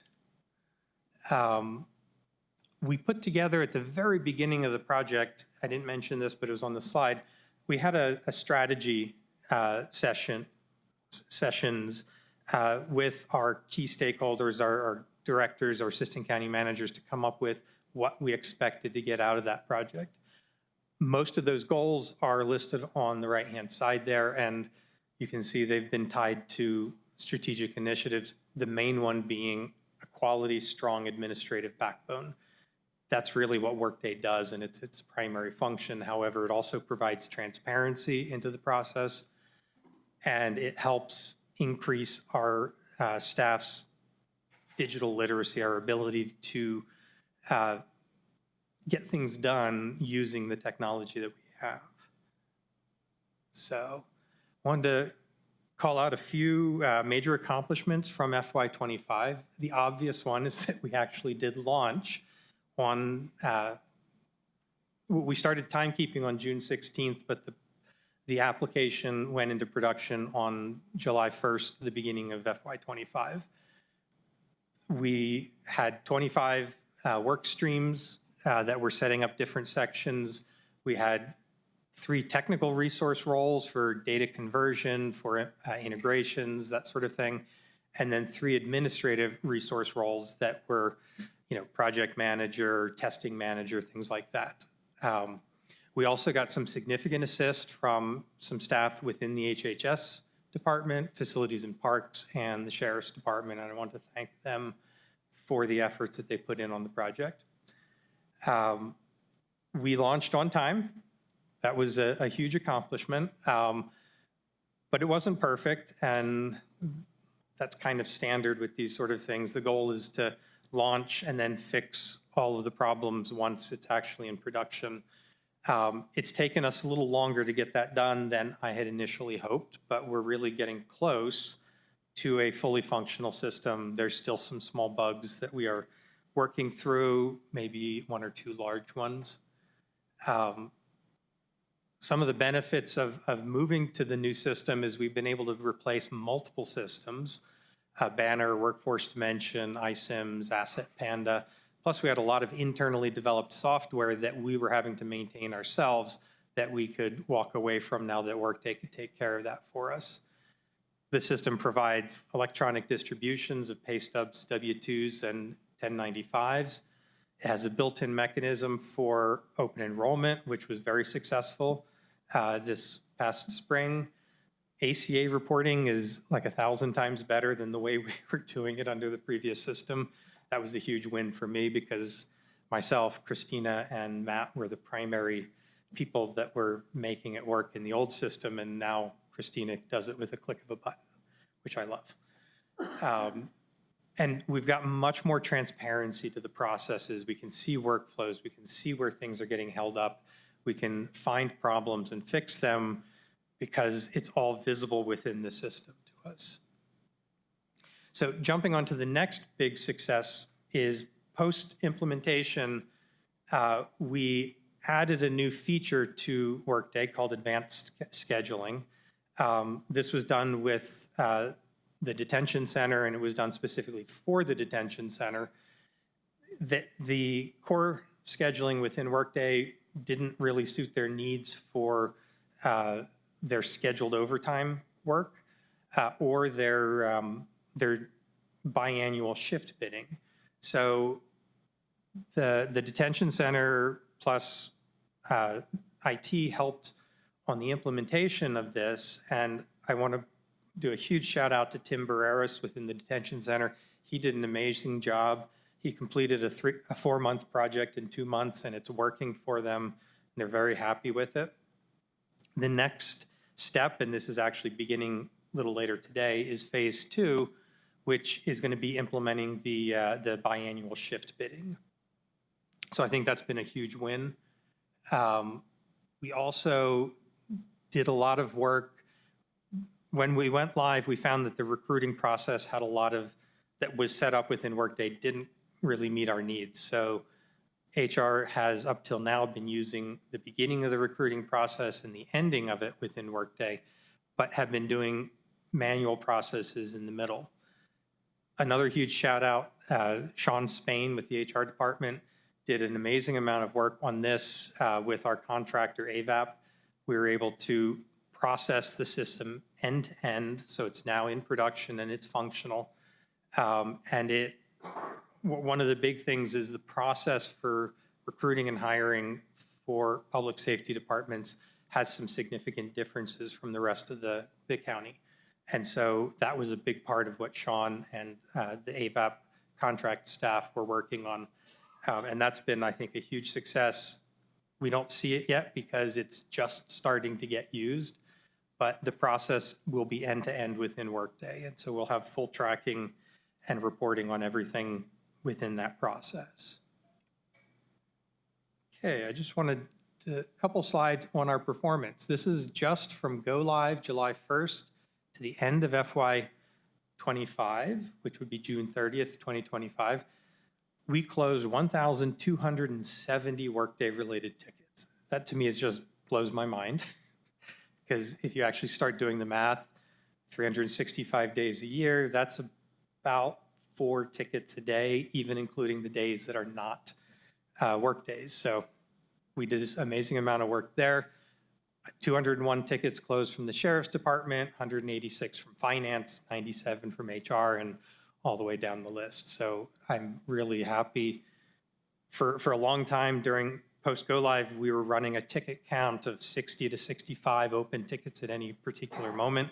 We're now under 20, which makes me feel like we're really getting a handle on everything. So in terms of our strengths, our weaknesses, we have a new system, and there's a lot of stuff that we don't know about the new system, and we're still learning. That's definitely a weakness that we need to remedy. But we've been able to build some great stuff, some integrations, and the skills that we are developing.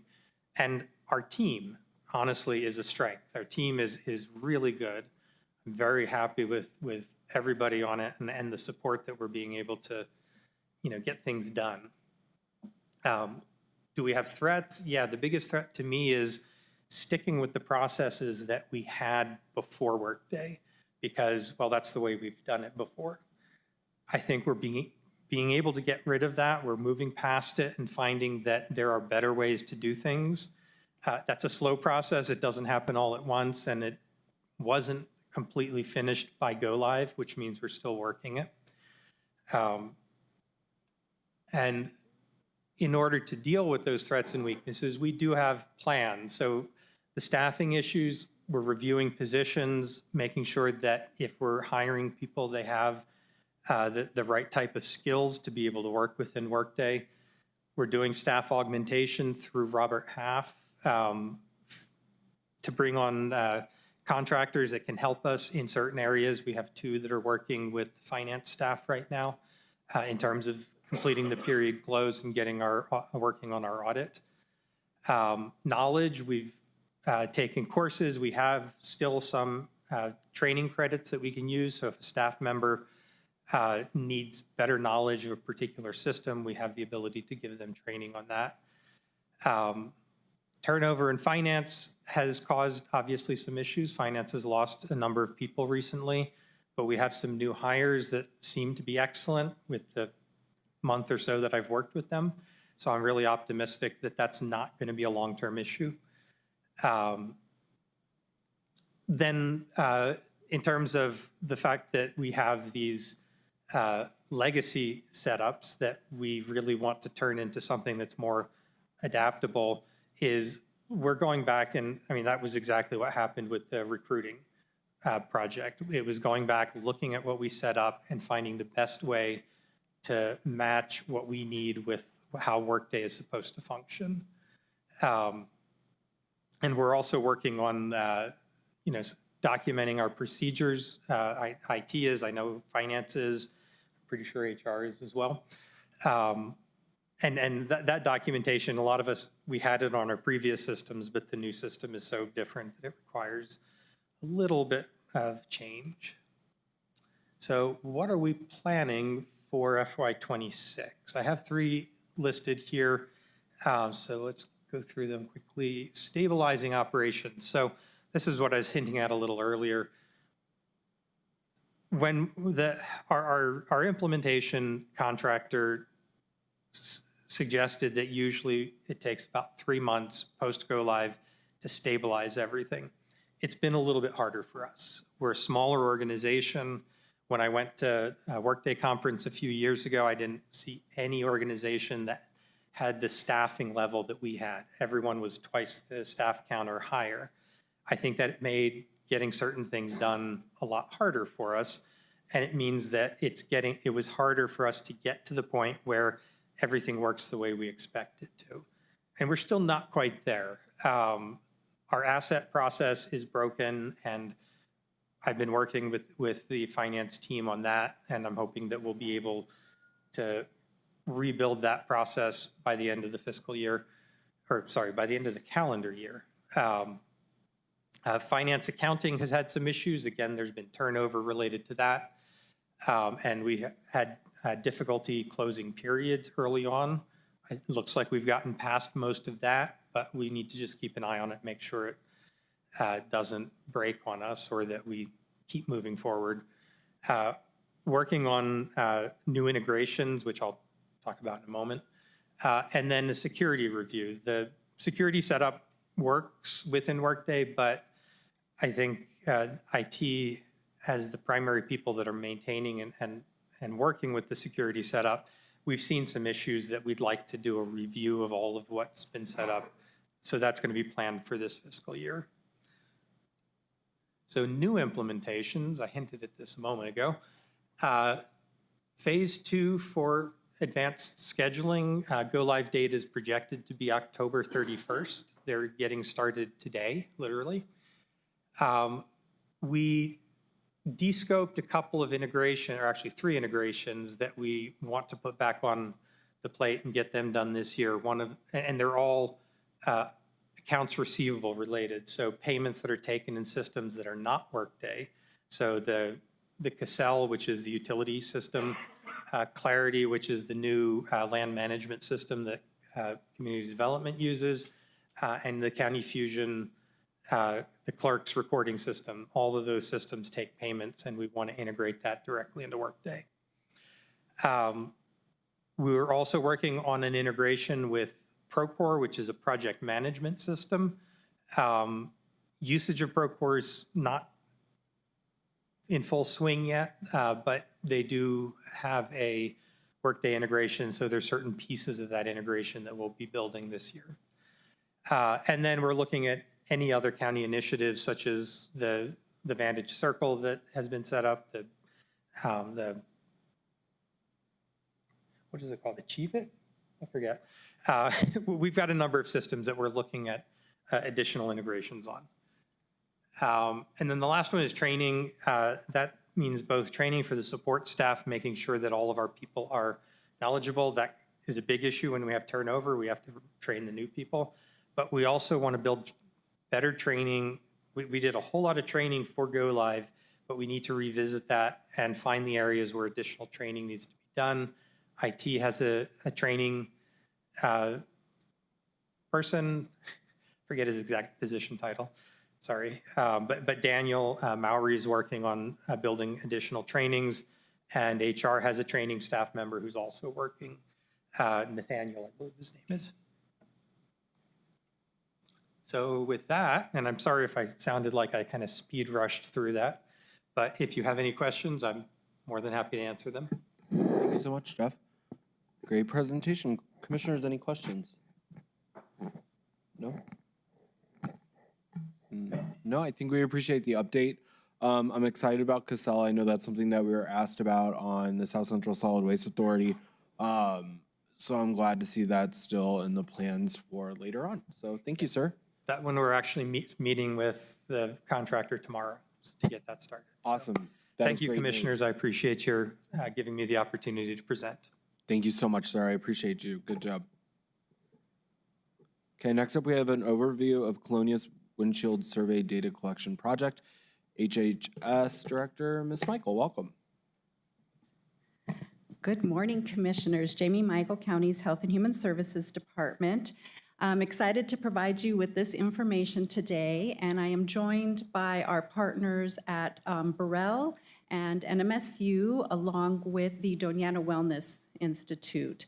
So we have Sylvia Salinas, who is serving as our postdoc fellow, who will provide some information for you. She is leading the study. We also have Dr. Andazola, who is the chair of the Wellness Institute that serves as the Health Council. He will speak. We have Tara Winter here, who also represents the Wellness Institute. And then we've had some students from NMSU and Burrell College here. Some of them had to leave to get back to class, but a few are here, and at the end, we'll provide some public input to share their experience. So we are here today to provide you some information about this study.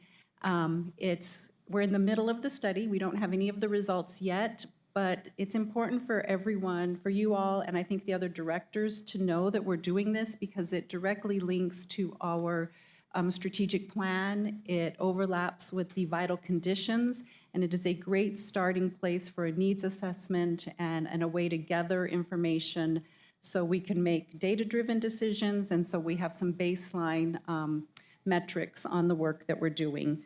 Our focus as the Wellness Institute is health equity, and so we want to look at what health equity is. And I think everyone has a different definition of health equity, but here we really are looking at among different populations, among different people or geographic areas in our community, is there a difference in their health outcomes, and why is that difference? So we've looked at just morbidity and mortality data, and we do know that just based on geography, there is anywhere from a 4 to 7 year difference in life expectancy in our community. So now we're trying to answer the question, why is there such a difference in that life expectancy? So we want to look at health equity so we can help everyone attain their full potential for health and well-being. And a lot of the work that we do collectively focuses on the social drivers of health. And I have Dr. Andazola here to speak, and then after him, we will have Sylvia Salinas share some of the nuts and bolts of the program. So I'll have both of you join me. Thank you. Chair and commissioners, thank you for having me. This is my soapbox. So if you guys have ever heard me talk, this is what I talk about all the time. But so I think this is really important. The social determinants of health, as you guys know, it's about where you live, work, and play. Your health is determined not by what you do in the clinic, not what I do in the clinic, not what happens in the hospital, but it's about your built environment, it's about your education, it's about the food you eat, it's about, is there parks, what's the condition? So it's about where you live, work, and play. That makes a difference in health. And as commissioners, I think that's really important for you to understand because the decisions you make every day addresses a person's built environment, addresses how they live, and so it impacts their overall health and the health of the community in general. I think this is the next button. So why is it important? So this Camden, New Jersey is, I think, a great example. Camden, New Jersey is in South New Jersey, and it had horrible health outcomes. It didn't have a medical school, had high poverty rates, poor housing, poor conditions throughout. And what they found out is that these people were seeing ER visits. They were in the hospital, they were costing a lot of money, they didn't have good housing, they didn't have a good built environment, they didn't have green spaces, they didn't have sidewalks. And intervention was taken to address health education, but also access to care. They had clinics built, they have a medical school built there. And that was huge. That medical school was specifically built to address community needs and community access. And then they had housing and environment and other interventions and investments into the community, which made a big difference. And it really improved overall health outcome, improvement, community scale, but it took policy change to make this happen. The Camden School the Camden Medical School is a very unique medical school that was supported by these policy changes, and it's now become one of the most sought out medical schools in the country because it teaches the root of why people get sick. And in a couple of slides, I'm going to talk a little bit more about the root of why people get sick.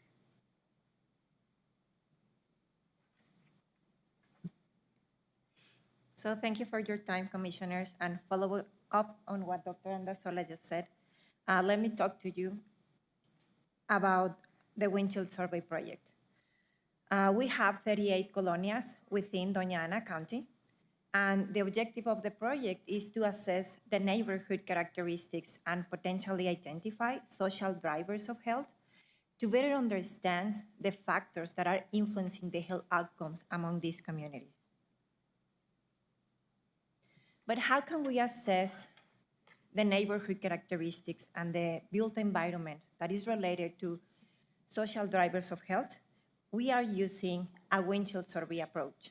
A windshield survey is an observational research method where researchers drive to a community to collect data on its social and physical environment. And below you can see a few examples cited there that is a proven research instrument and how this has been used in public health and community assessment.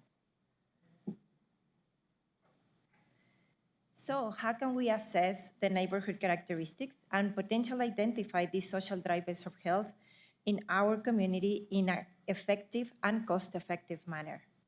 So we can observe the conditions of the homes, the presence of the vacant property, and the general upkeep of the community. We can also observe the infrastructure, such as the quality of the roads, the presence of sidewalks, the availability and visibility of the public transportation in these communities. We can also observe the safety indicators, such as pedestrian accessibility, the presence of crosswalks, or the street lighting. But also we are able to observe the community resources available for each of these communities, such as access to healthcare facilities, grocery stores, parks, schools. So these observations give us a valuable insights into the everyday life of the residents in these communities. And it might help us potentially identify social drivers of health that are affecting their health outcomes and their well-being. So we developed a survey based on a literature review in order to facilitate systematic data collection, because we wanted to collect the same type of information in each colonia. And we did this under the advisory, the Doña Ana Wellness Advisory Council.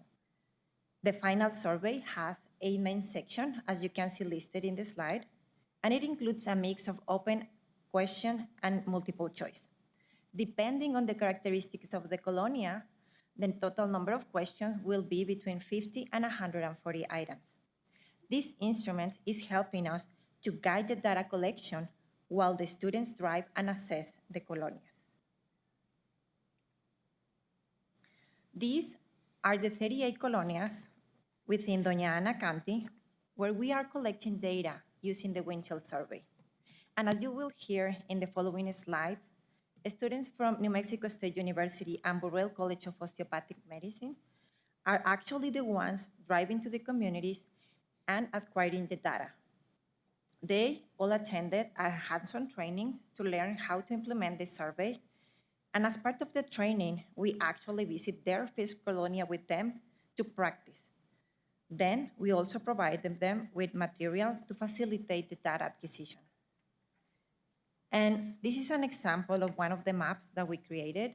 We have created one of these for each of the 38 colonias in order to provide them the locations, the point of access, the boundaries of the colonia, and make this as a guide for the students to make it more efficiently and safely for them when they visit the colonias. While the windshield survey provides us a valuable on-the-ground observation, we are not stopping there. In order to create a more comprehensive and complete pictures of the colonias and the social drivers of health, with the NMSU team, we are also gathering information from a variety of publicly available databases. For example, in relation to education access, we are identifying the nearest schools to each colonia. Regarding transportation, we are learning about the available routes and identifying the nearest bus stops. And we are also looking at the available services in these colonias.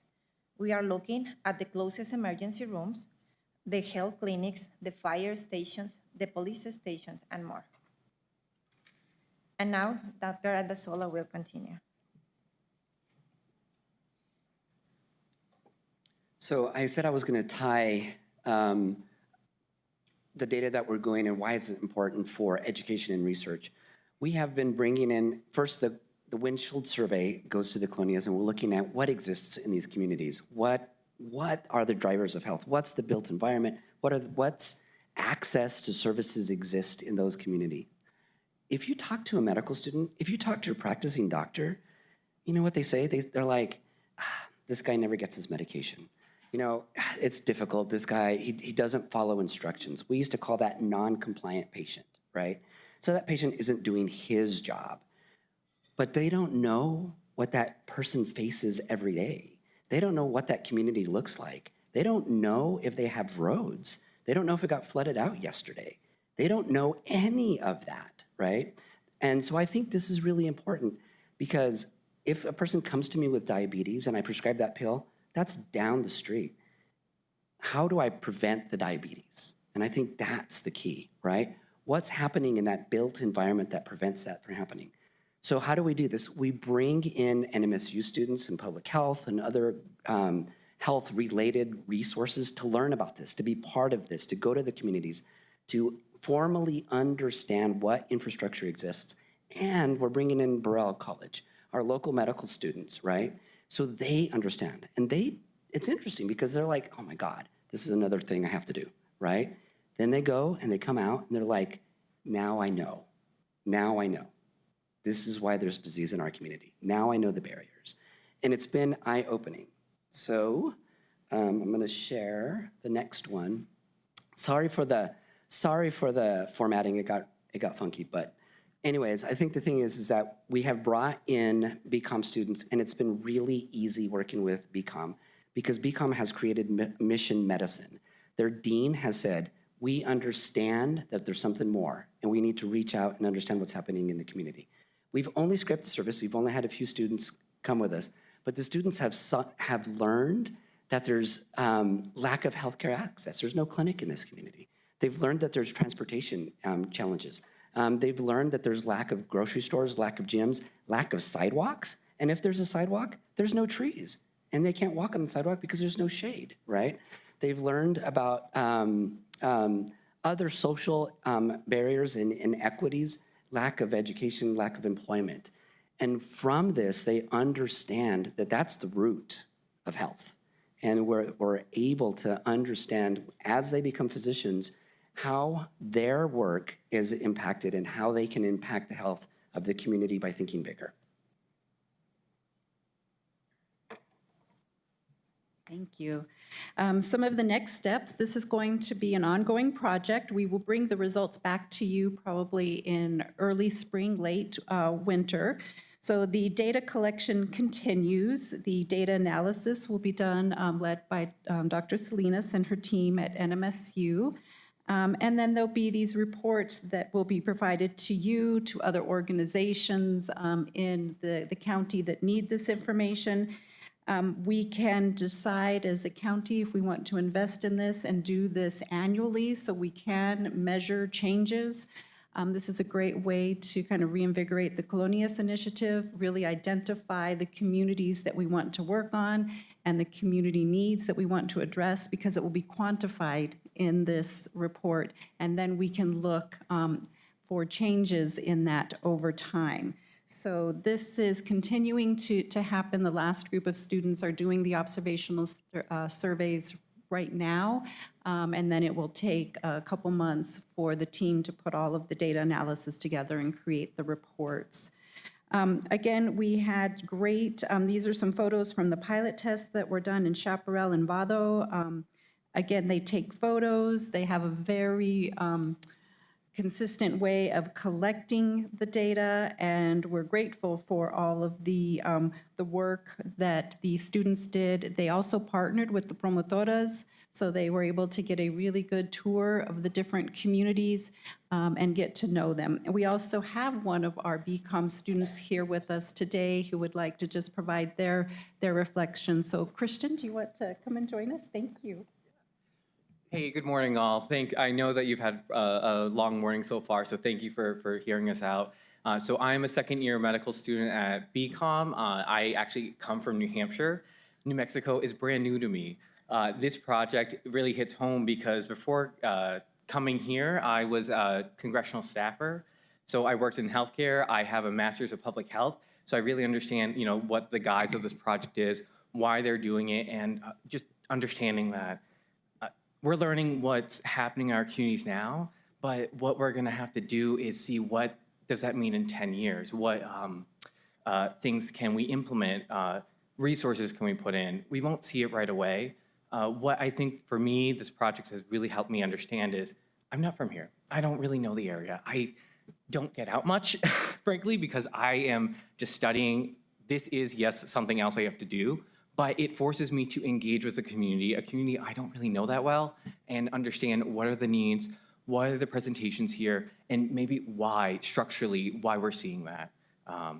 And so when I go out, a typical survey day will be, it's me and another person. One person's driving, the other person has a survey out and is collecting notes, taking photos. These communities are very small. If you've been to one, I'm sure you have. There's limited access even to get in. So often we're doing these weird loops trying to figure out and navigate, because sometimes Google Maps and the maps that we have may not be accurate. Sometimes the dirt roads, which you think is a road, really isn't, and then you're off-roading by accident and you have to kind of turn around. So it's a little bit of, touch and go, but it's really involved in the way that we have to do this and trying to understand, putting your place in living there. Well, I just got lost real easy. I didn't know how to get there, and thinking about, how far was this from the nearest pharmacy? It puts into perspective, and at least for students that are doing this, this is what I've heard from us. But I would say that it does open the doors, and it really helps the students at BCom. We have 2 years that we're here in Las Cruces. The third year, we're off at our rotation sites, and that might not be here. That's wherever, really. It's across in Mexico, some in Arizona, Texas, Florida. And so the hope of BCom, I think, is to really engage and keep future physicians in town, right, in this area. But projects like this, I think, make sure that us, as we're learning, are being involved in the community and have actual ties and connections and understanding to hopefully come back after that time of rotations, residency, however long that might be, but depending on your specialty. But I don't know if there's any questions or if my colleagues here have anything else, but I just thank you very much for your time. I hope that's some helpful insight of this project. Thanks. Thank you for your time here today as well. That is the end of our presentation. Again, we just want to acknowledge everyone that worked on this. This is a collaborative project. Dr. Palacios at NMSU worked very closely with Sylvia, the Advisory Council for the Wellness Institute, Gina and Claudia from our office. Everyone contributed to this, and we want it to be a community product. So once it's complete, we want everyone in the community to own it. And I do hope the county will see this as something that pushes forward our strategic plan and overlaps with the 7 vital conditions. So any questions? We are here to share. Yeah, I think I'm going to say a couple things and then I'll get to Commissioner Reynolds. So I'm really excited to see this. I'm really excited to see the tie-in with our strategic plan. I think that's really great to kind of see how it's all going to flow together and really tie to those social determinants of health. Something that I would like to see is as we get closer to the finalization of this report in early spring, late spring, what are we thinking? Early spring. Early spring, okay. So when we see this really come to kind of close and before you all finalize the report, what I would really like to see is a work session done with this particular team that put this together.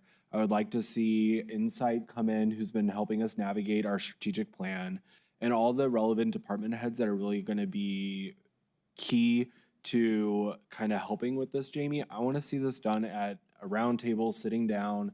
We're all having these conversations, understanding exactly what's going on, because I think a lot of times, at least me personally, when I sit up here and we're talking about the Colonias and we're talking about what's there and what's missing, and just looking at this, I'm like, we talk about this on a regular basis here from the dais.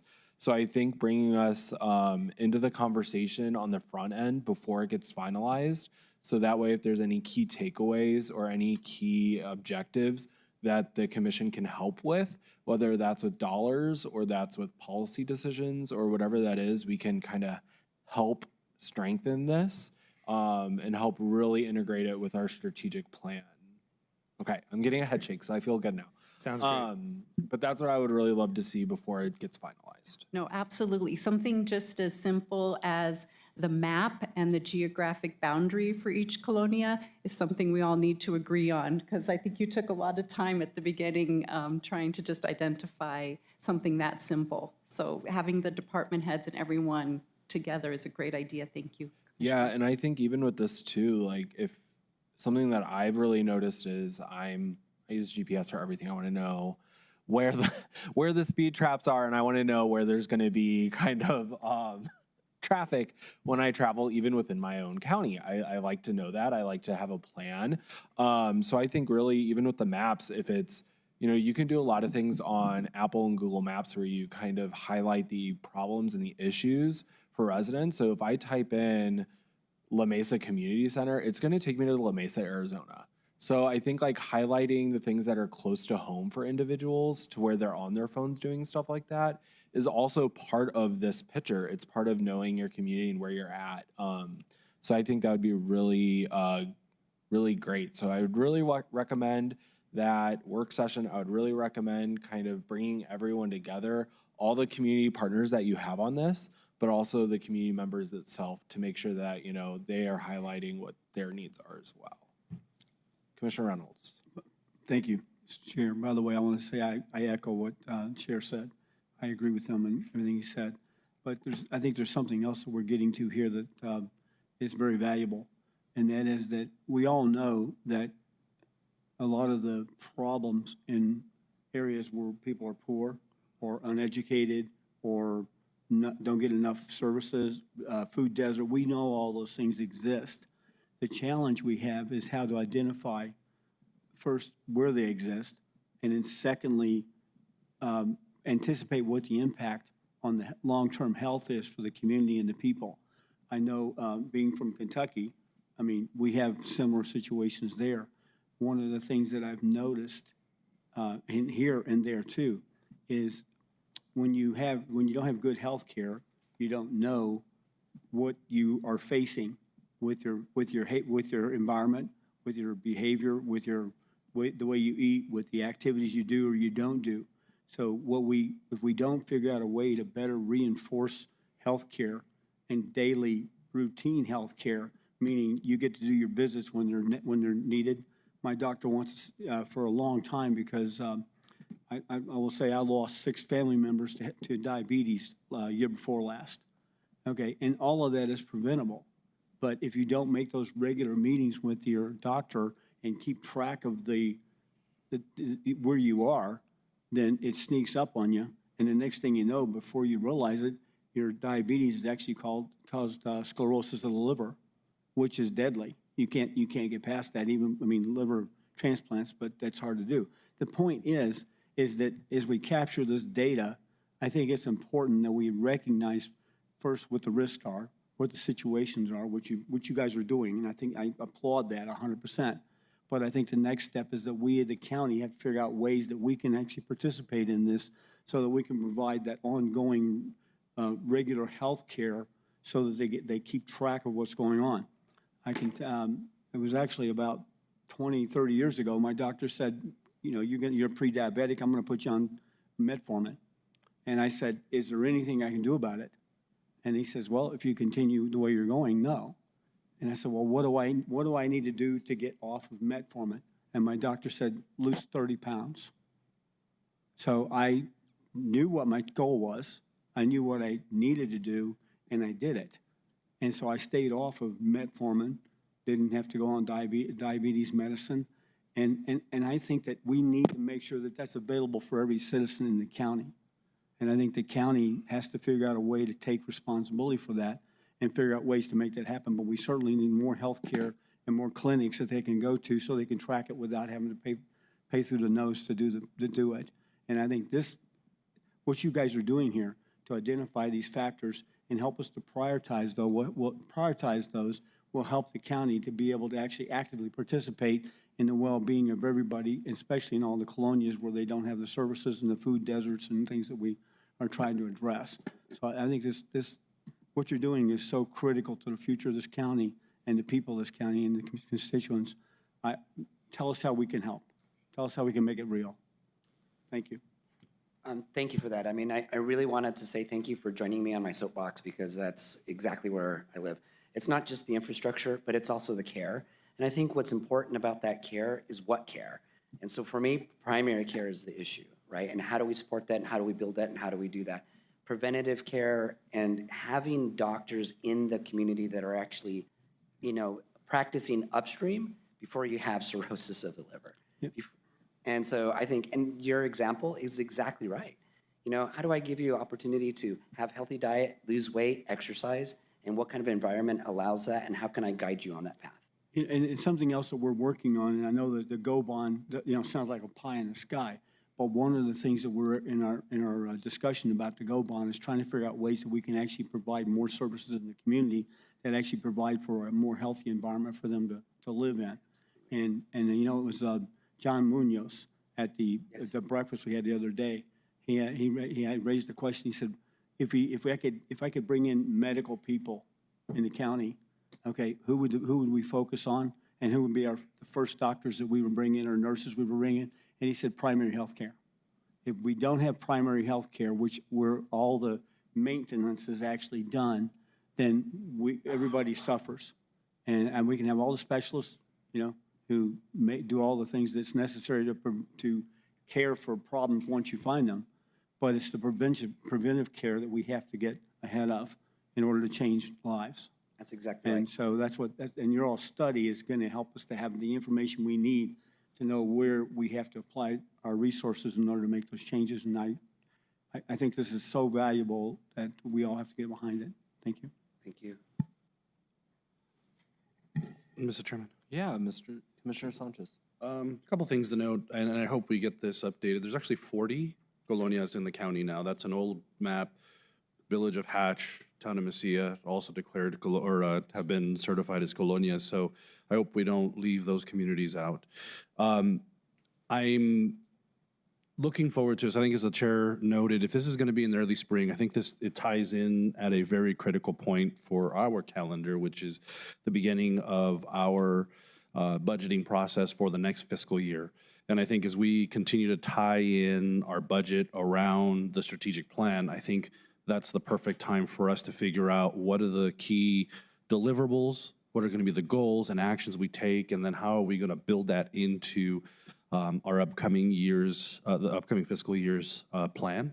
And so, one of the things that I'm looking forward to this. I think I will say, and this is probably just maybe preaching to the choir a little bit.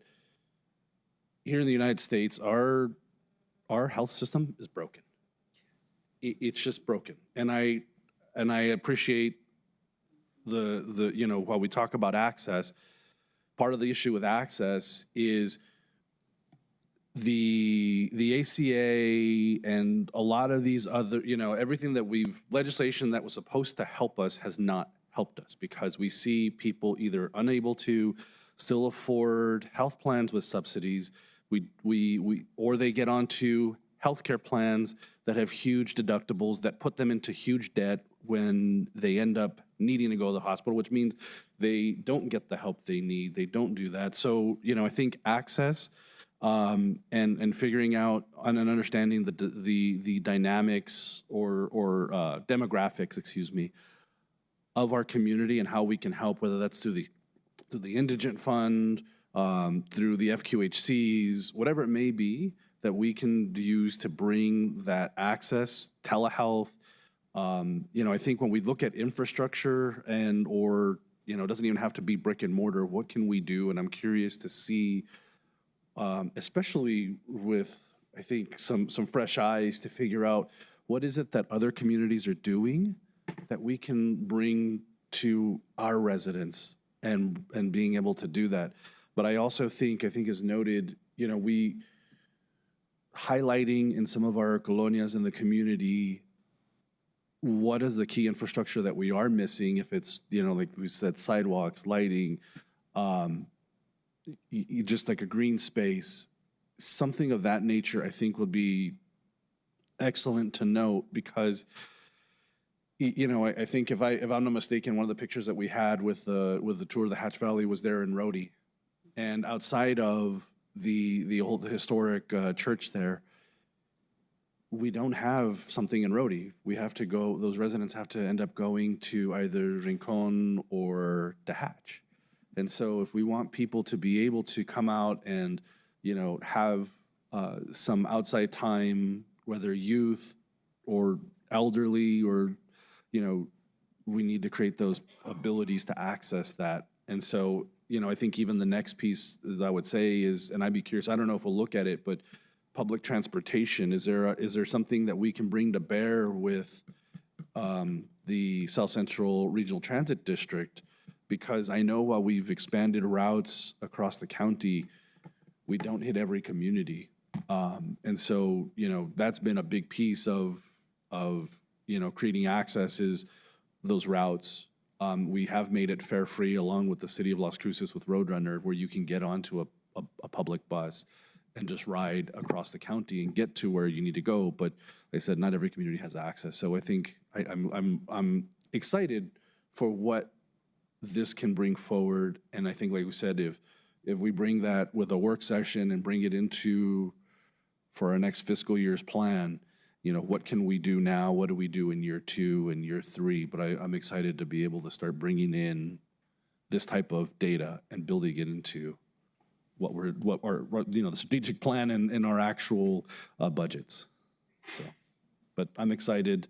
I said, I know, like I said, I'm preaching to the choir here, but I am excited, and welcome to the Southwest. You know, we're in New Hampshire. It's by Manchester. Manchester is actually the largest city north of Boston, last time I checked. So it's small but mighty. We have very similar issues with access to. You think once you get out of the populated areas, there's not much. And we have snow. And so during those times, thinking about getting to an appointment, getting anywhere is really hard. So there's a lot of parallels to living here, but the community here is just phenomenal. So I will say that. Like I said, welcome. And, you know, I think obviously, while geographically, you know, slightly different than New England, but I think we have similar challenges. I think, as Commissioner Reynolds was noting, even in the Midwest and Kentucky, you know, we see similar things. And so I'm excited to have you and having, you know, BCOM as part of a partner. So I'm excited. So thank you all so much. Yeah, thank you so much. And as they mentioned, this is the first step, right? And we know this is like diagnosing the communities, and then we will need to take a step forward to adapt interventions, real-life interventions to the communities or resources for the communities. Awesome. But thank you so much for your time. Thank you. Mr. Chair, I also want to give a shout out to the Southern New Mexico Diabetes Organization. It actually does training and also free testing for A1C, which is the only real measure for finding out whether you have diabetes. And so they go all over the county doing tests, and I would look for them. In addition to that, our extension program, 4-H, the New Mexico Extension Program, which we help to fund, also does training for how to cook meals that prevent diabetes. And they do that also all over the county, and also in video classes as well. And they're all free, both the Southern New Mexico Diabetes Organization and the Extension Program. And I welcome all the community to reach out to them to find out how to eat healthy, cook healthy, and get their testing done. Okay, thank you. Mr. Chair. Commissioner Gameros. Thank you.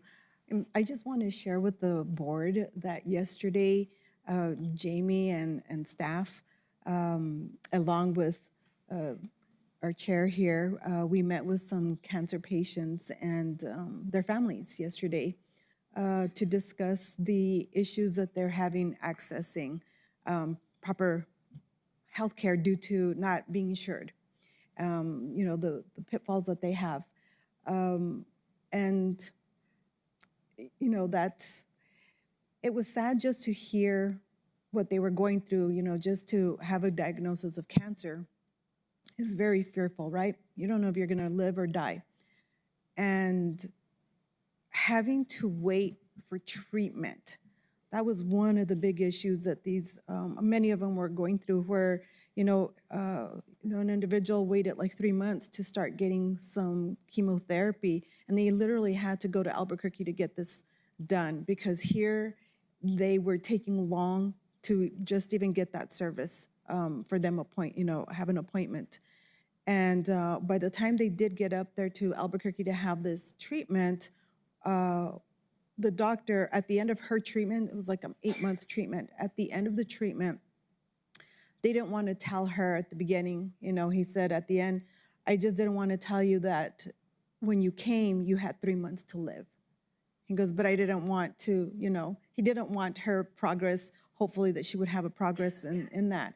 8 months later, thank God she's alive. She has a child. It was very disheartening to hear that she had to be separated from her child. And, the other stories were also about the same thing as well, that they weren't getting proper treatment at the proper time due to insurance, having no insurance, And so, as I'm glad for SB 45, and I'm glad that HHS, we're going to see about trying to get that going. And I'm grateful that we're doing this study, because it is needed. Because these individuals that showed, they are from Colonias, and it's a lot of them didn't have a primary care physician. A lot of these people don't realize, or because they don't have the money. And even though they can go to La Clinica or Ben Archer or Amador, they still have to be eligible to qualify for the indigent care as well. And if they don't, then how are they going to pay? So, just this project here, getting all this information, understanding the pitfalls that people have in not being able to access healthcare. I think it's very important that we do get that education out there to people, and that we can provide that. And it is unfortunate that, the health system is broken, but I'm hoping with all of us here that we're all coming together, that we can at least try to fix Doña Ana, and have better health care, and have better access, and, people not being denied and turned away from their appointments, and not being able to have the treatments that they need in order to survive. So I thank you all for this. I appreciate it. Thank you. Thank you, Commissioner. Thank you. We will be ready for that work session.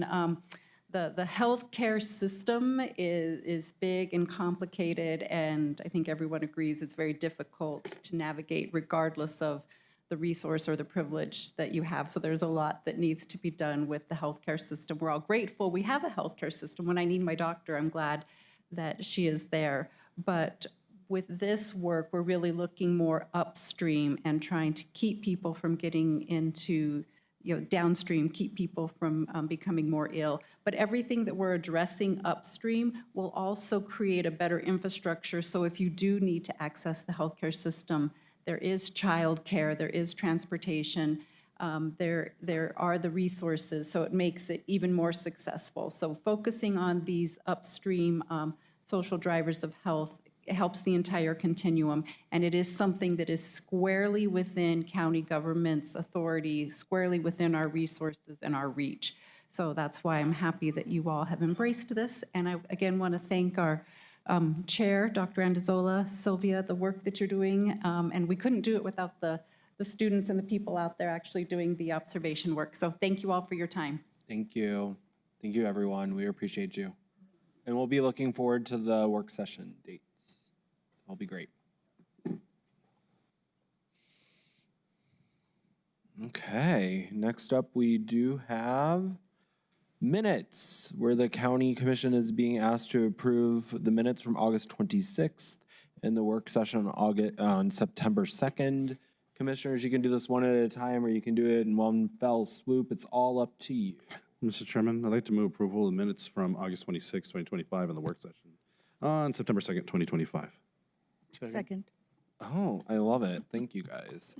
We have a motion and a second. Brandy, I'll let you pick who you want to do the second. Any comments, questions, concerns? No? No? Okay, Brandy, take it away. Commissioner Gameros, Yes. Commissioner Reynolds, Yes. Commissioner Sanchez. Yes. Vice Chair Chaparro. Yes. Chair Shaljo Hernandez. Yes. Motion passes. Both minutes are approved. Moving on, we will look at approvals, which number 13 is a approval for a resolution of an MOU between Doña County and the Village of Hatch for fire and EMS services. Commissioners, do we have a motion? I'll move approval. We have a Second. Thank you. We have a motion by Commissioner Sanchez and a second by Commissioner Gameros. Interim Fire Chief Bone, want to come up, or Mr. Lopez, one of the two?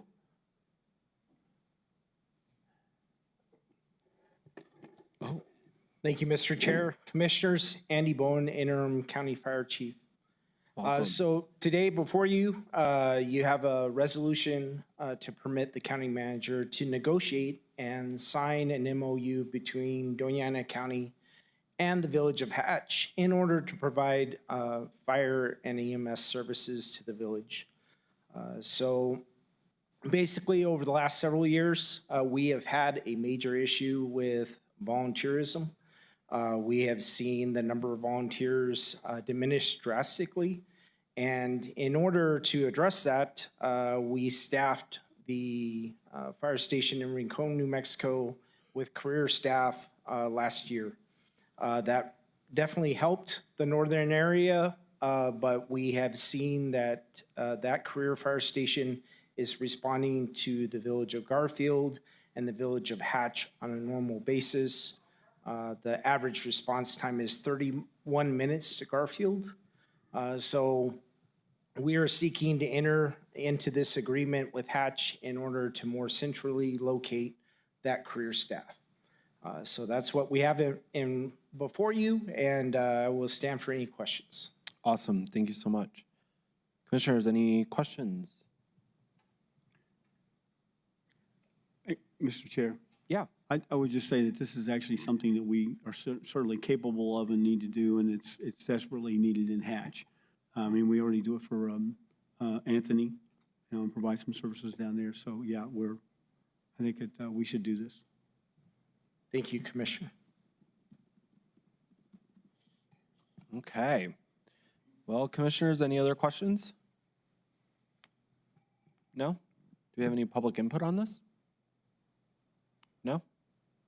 Can I just say I really enjoy our new executive summaries in our packet because it tells us what each action will mean for the exact item. I really enjoy that. Did you all see that? It's very nice, isn't it? Okay. It makes it a lot easier to figure out how we should vote. I know, right? A vote yes, a vote no, and a vote mend table. I love it. Anyway, okay, cool. Easy peasy. Thank you, sir. You know, what's missing is abstain. Not an option. It is an option. We'll add it for the next one. Okay, cool. Brandy, go ahead. Commissioner Gameros, Yes. Commissioner Reynolds, Yes. Commissioner Sanchez, Yes. Vice Chair Chaparro. Vice Chair Ciabatta, if you'll say that again, please. Yes. Thank you. Thank you. Chair Shaljo Hernandez. Yes. That does have a resolution number. That number is 2025-105. Fantastic. Thank you.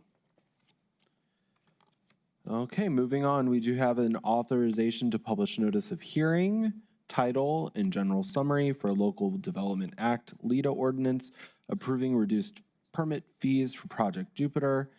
And Commissioners, do we have a motion? So moved. Second. We have a motion by Commissioner Gameros and a second by Commissioner Sanchez. And I see Denise coming up. Denise, welcome. Thank you, Ms. Carter. Hi, Commissioner Denise Carter, Economic Development Director. This item is just your approval to publish the notice of hearing. This is not the final approval, and it's just for reduced permits. This is something that the Local Economic Development Act allows us to do as a county. So it's only for approving the notice of hearing, not approving the incentive itself. Okie dokie. Thank you, ma'am. Just going through that really quick. Mr. Chairman? Yes, Commissioner. Just a point of clarity, so based off of the notice that, or the notice that we're considering today, the vote or the hearing will be held on October 14th, 2025. That is correct, sir, because we have the 14-day notice that we have to give. So since today is just the introduction for you all to allow us to post the notice, 14 days have to go by before we bring it back for approval. Any other comments or questions, commissioners?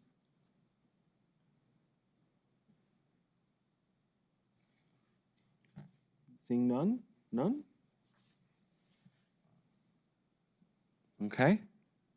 Thank you, Denise. Do we have public comment on this passage? Okay. Brandy, go ahead. Commissioner Gameros? Yes. Commissioner Reynolds? Yes. Commissioner Sanchez? Yes. Vice Chair Chaparro? No. Chair Shaljo Hernandez? Yes. Motion passes. We'll get that published. Thank you, Denise. Okay, next up we do have one hearing and ordinance on our agenda today, which is item number 15, a final plat approval for a type 2 subdivision to be known as Vado New Horizon Subdivision Phase 1. And we do have Ms. Amesworth, our Community Development Director here. Welcome, Ms. Amesworth. Good afternoon, Mr. Chair. This is a final plat approval for Vado New Horizons. It's Really a quickly, subdivision. we just don't have a motion yet, so I'm going to wait on that. I will move to approve. Second. Second. Okay. You get to pick again, Brandy. Thank you. You're welcome. Okay, now go ahead. I Do you apologize. want to swear me in as well? Yes. Do you promise to tell the truth? I do. The whole truth? I do. Okay. I believe you. Okay, so this is a final plat approval for Vado New Horizons subdivision Phase 1. It has 41 lots and is located there off of Vado Drive. Lots range in size from 0.138 acres to 2.247 acres. And they do have Public Water Works Authority and Lower Rio Grande Public Water Works Authority and wastewater services will be provided by Doña County. This is the layout, as you can see. And these are images along Vado and Highline. This is Highline Road. The ponding area. And this is off of Camino Entrada. Okay, so we do have substantial completion on this subdivision, and the department recommends approval. Okie dokie. Commissioners, any questions yet? No? Nada? Okay. Go back to that.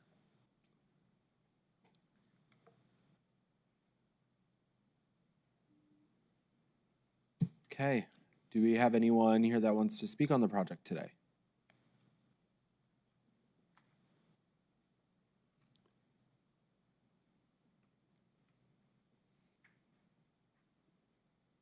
Do you promise to tell the truth, the whole truth? I do. Okay, I believe you. Go ahead. Thank you. My name is Zach Libben with Libben Underwood Engineering and Surveying. Here on behalf of Tierra del Sol Housing Corporation for approval of the final plat of the first phase of Vado New Horizons.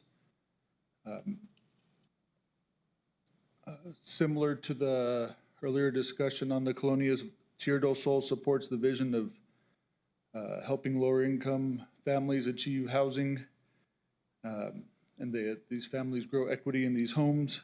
This is the first phase of 2. I do have a couple slides if they would pull them up for me. Should have mentioned that.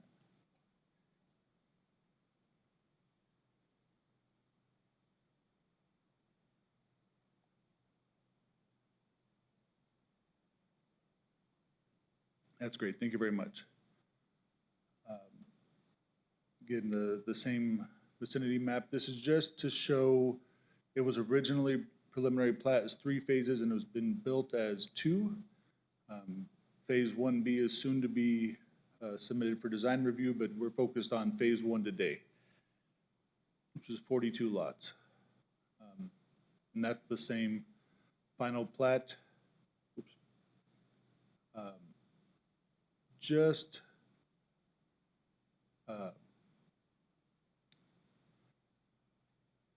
I guess all that I wanted to show was that the projects achieved substantial completion with county roads and engineering, the Lower Rio Grande Public Waterworks Authority, and the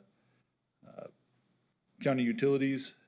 And with that, Ms. Rose Garcia would like to say a few words, and we stand ready for any questions that you all have.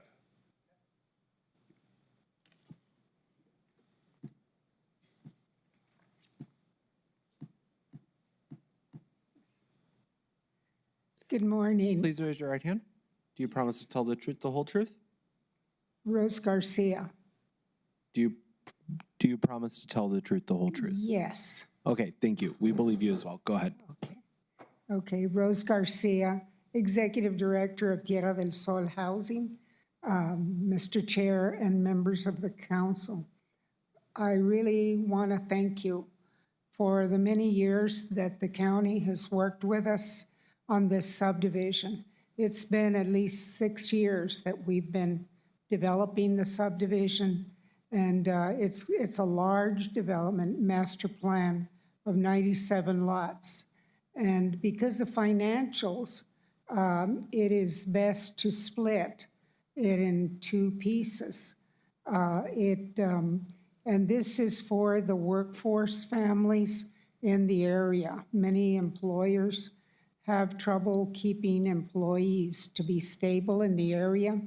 And so these lots will be provided to low-income and moderate-income families that are in the area and qualify for mortgages. And many of them build their homes. They work each other with self-help housing. But I wanted to thank you so much because this is a very special development for the area of Vado. It has induced a lot of infrastructure that wasn't in existence with water and sewer and drainage. And more recently, we've been interacted with your emergency department because of the floods. And so this is where the drainage issue is very important with new developments like this. So thank you so very much. And I'm just can't express enough for this. And but I appreciate it very much. All right, If you have any questions, I'm glad to answer. Yeah, go ahead, Commissioner Reynolds. I have no question. We appreciate what you're doing. And, and I'm going to also continue to reinforce the idea that with our GO bond, one of the things we're also trying to do is hopefully provide more low-income housing. And with any other additional monies we get from other decisions we may make as a board, low-income housing is certainly very high on our list of priorities along with health care. And so we recognize the need. We hope that we can find better ways and more ways to actually fund projects like this. And so thank you for what you're doing. Yes, and with the high cost of housing, this is one of the only opportunity that families that are in the workforce that can afford to buy a home. And so it's very special to the area of the South Valley. Okay. I'm just looking through really quick. Is there green spaces planned in this one as well in the current phase? Like parks and recreational areas? The what? I'm sorry. Are there recreational and green spaces included in the final phase that you're doing, like a park for children? You mean parks or recreation? Or? Yes. We don't have any parks in the area. Are you putting one in the subdivision? And we don't have subdivision with parks. But we'd be glad to build it if you want to inherit it and help us maintain it. That's one of the matters that would be good for the county. We've not been able to build parks because it's been very expensive, very non-feasible to maintain the parks for long term. Okay, I'm sure that's something that we can definitely have a conversation about. Sure. One thing we are planning is to talk with our legislators about a walking path or biking path along from the dollar store all the way to 478 to the school so that kids can walk to the school and to go biking and similar to Anthony, where you have the walking and that path that's very, very effective in Anthony with the lighting. So that's the next project we'll probably take on. Awesome, thank you. And we'll definitely be in contact about possibly a park. I think that would be really great for that community. It should be something easy to do. Okay. Well, Okay. thank you. Thank you.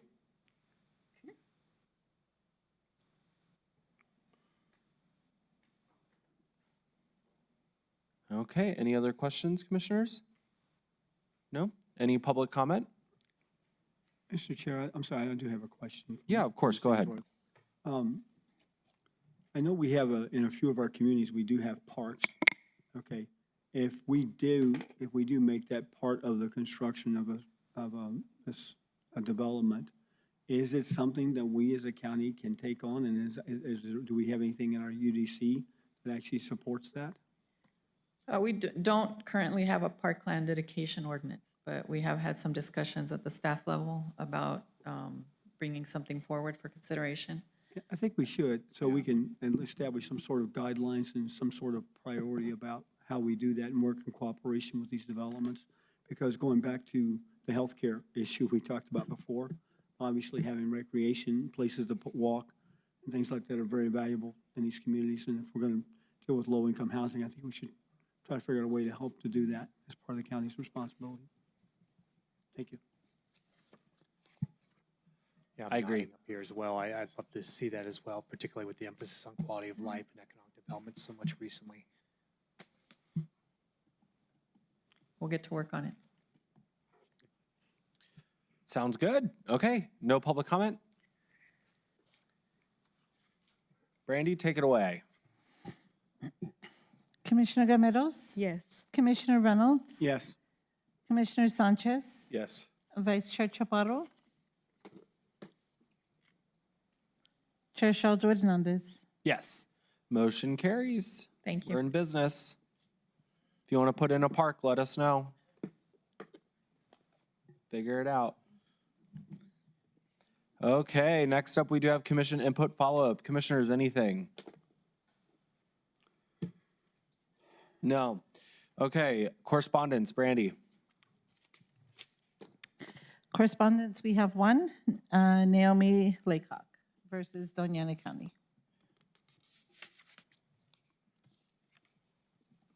Okay.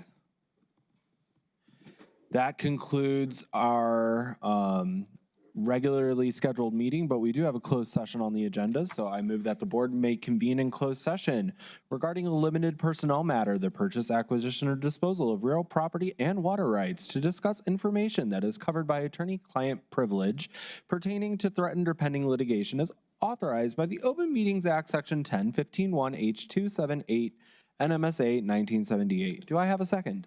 Second. I have a second by Commissioner Sanchez. Brandy? Commissioner Gameros? Yes. Commissioner Reynolds? Yes. Commissioner Sanchez? Yes. Vice Chair Chaparro? Chair Shalja Hernandez. Yes. Motion carries. We are in closed session. Brandy, I think you're good. We'll just come out and make the statement when we're done, so no worries. Thank you. Thank you, ma'am.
Okay, thank you for coming back. The current time is 1:11 in the afternoon. And I just want to make a statement that nothing was discussed in closed session other than the items that put us into closed session. With that being said, it is 1:11 and we are adjourned for the day. Thank you for tuning in. Bye-bye.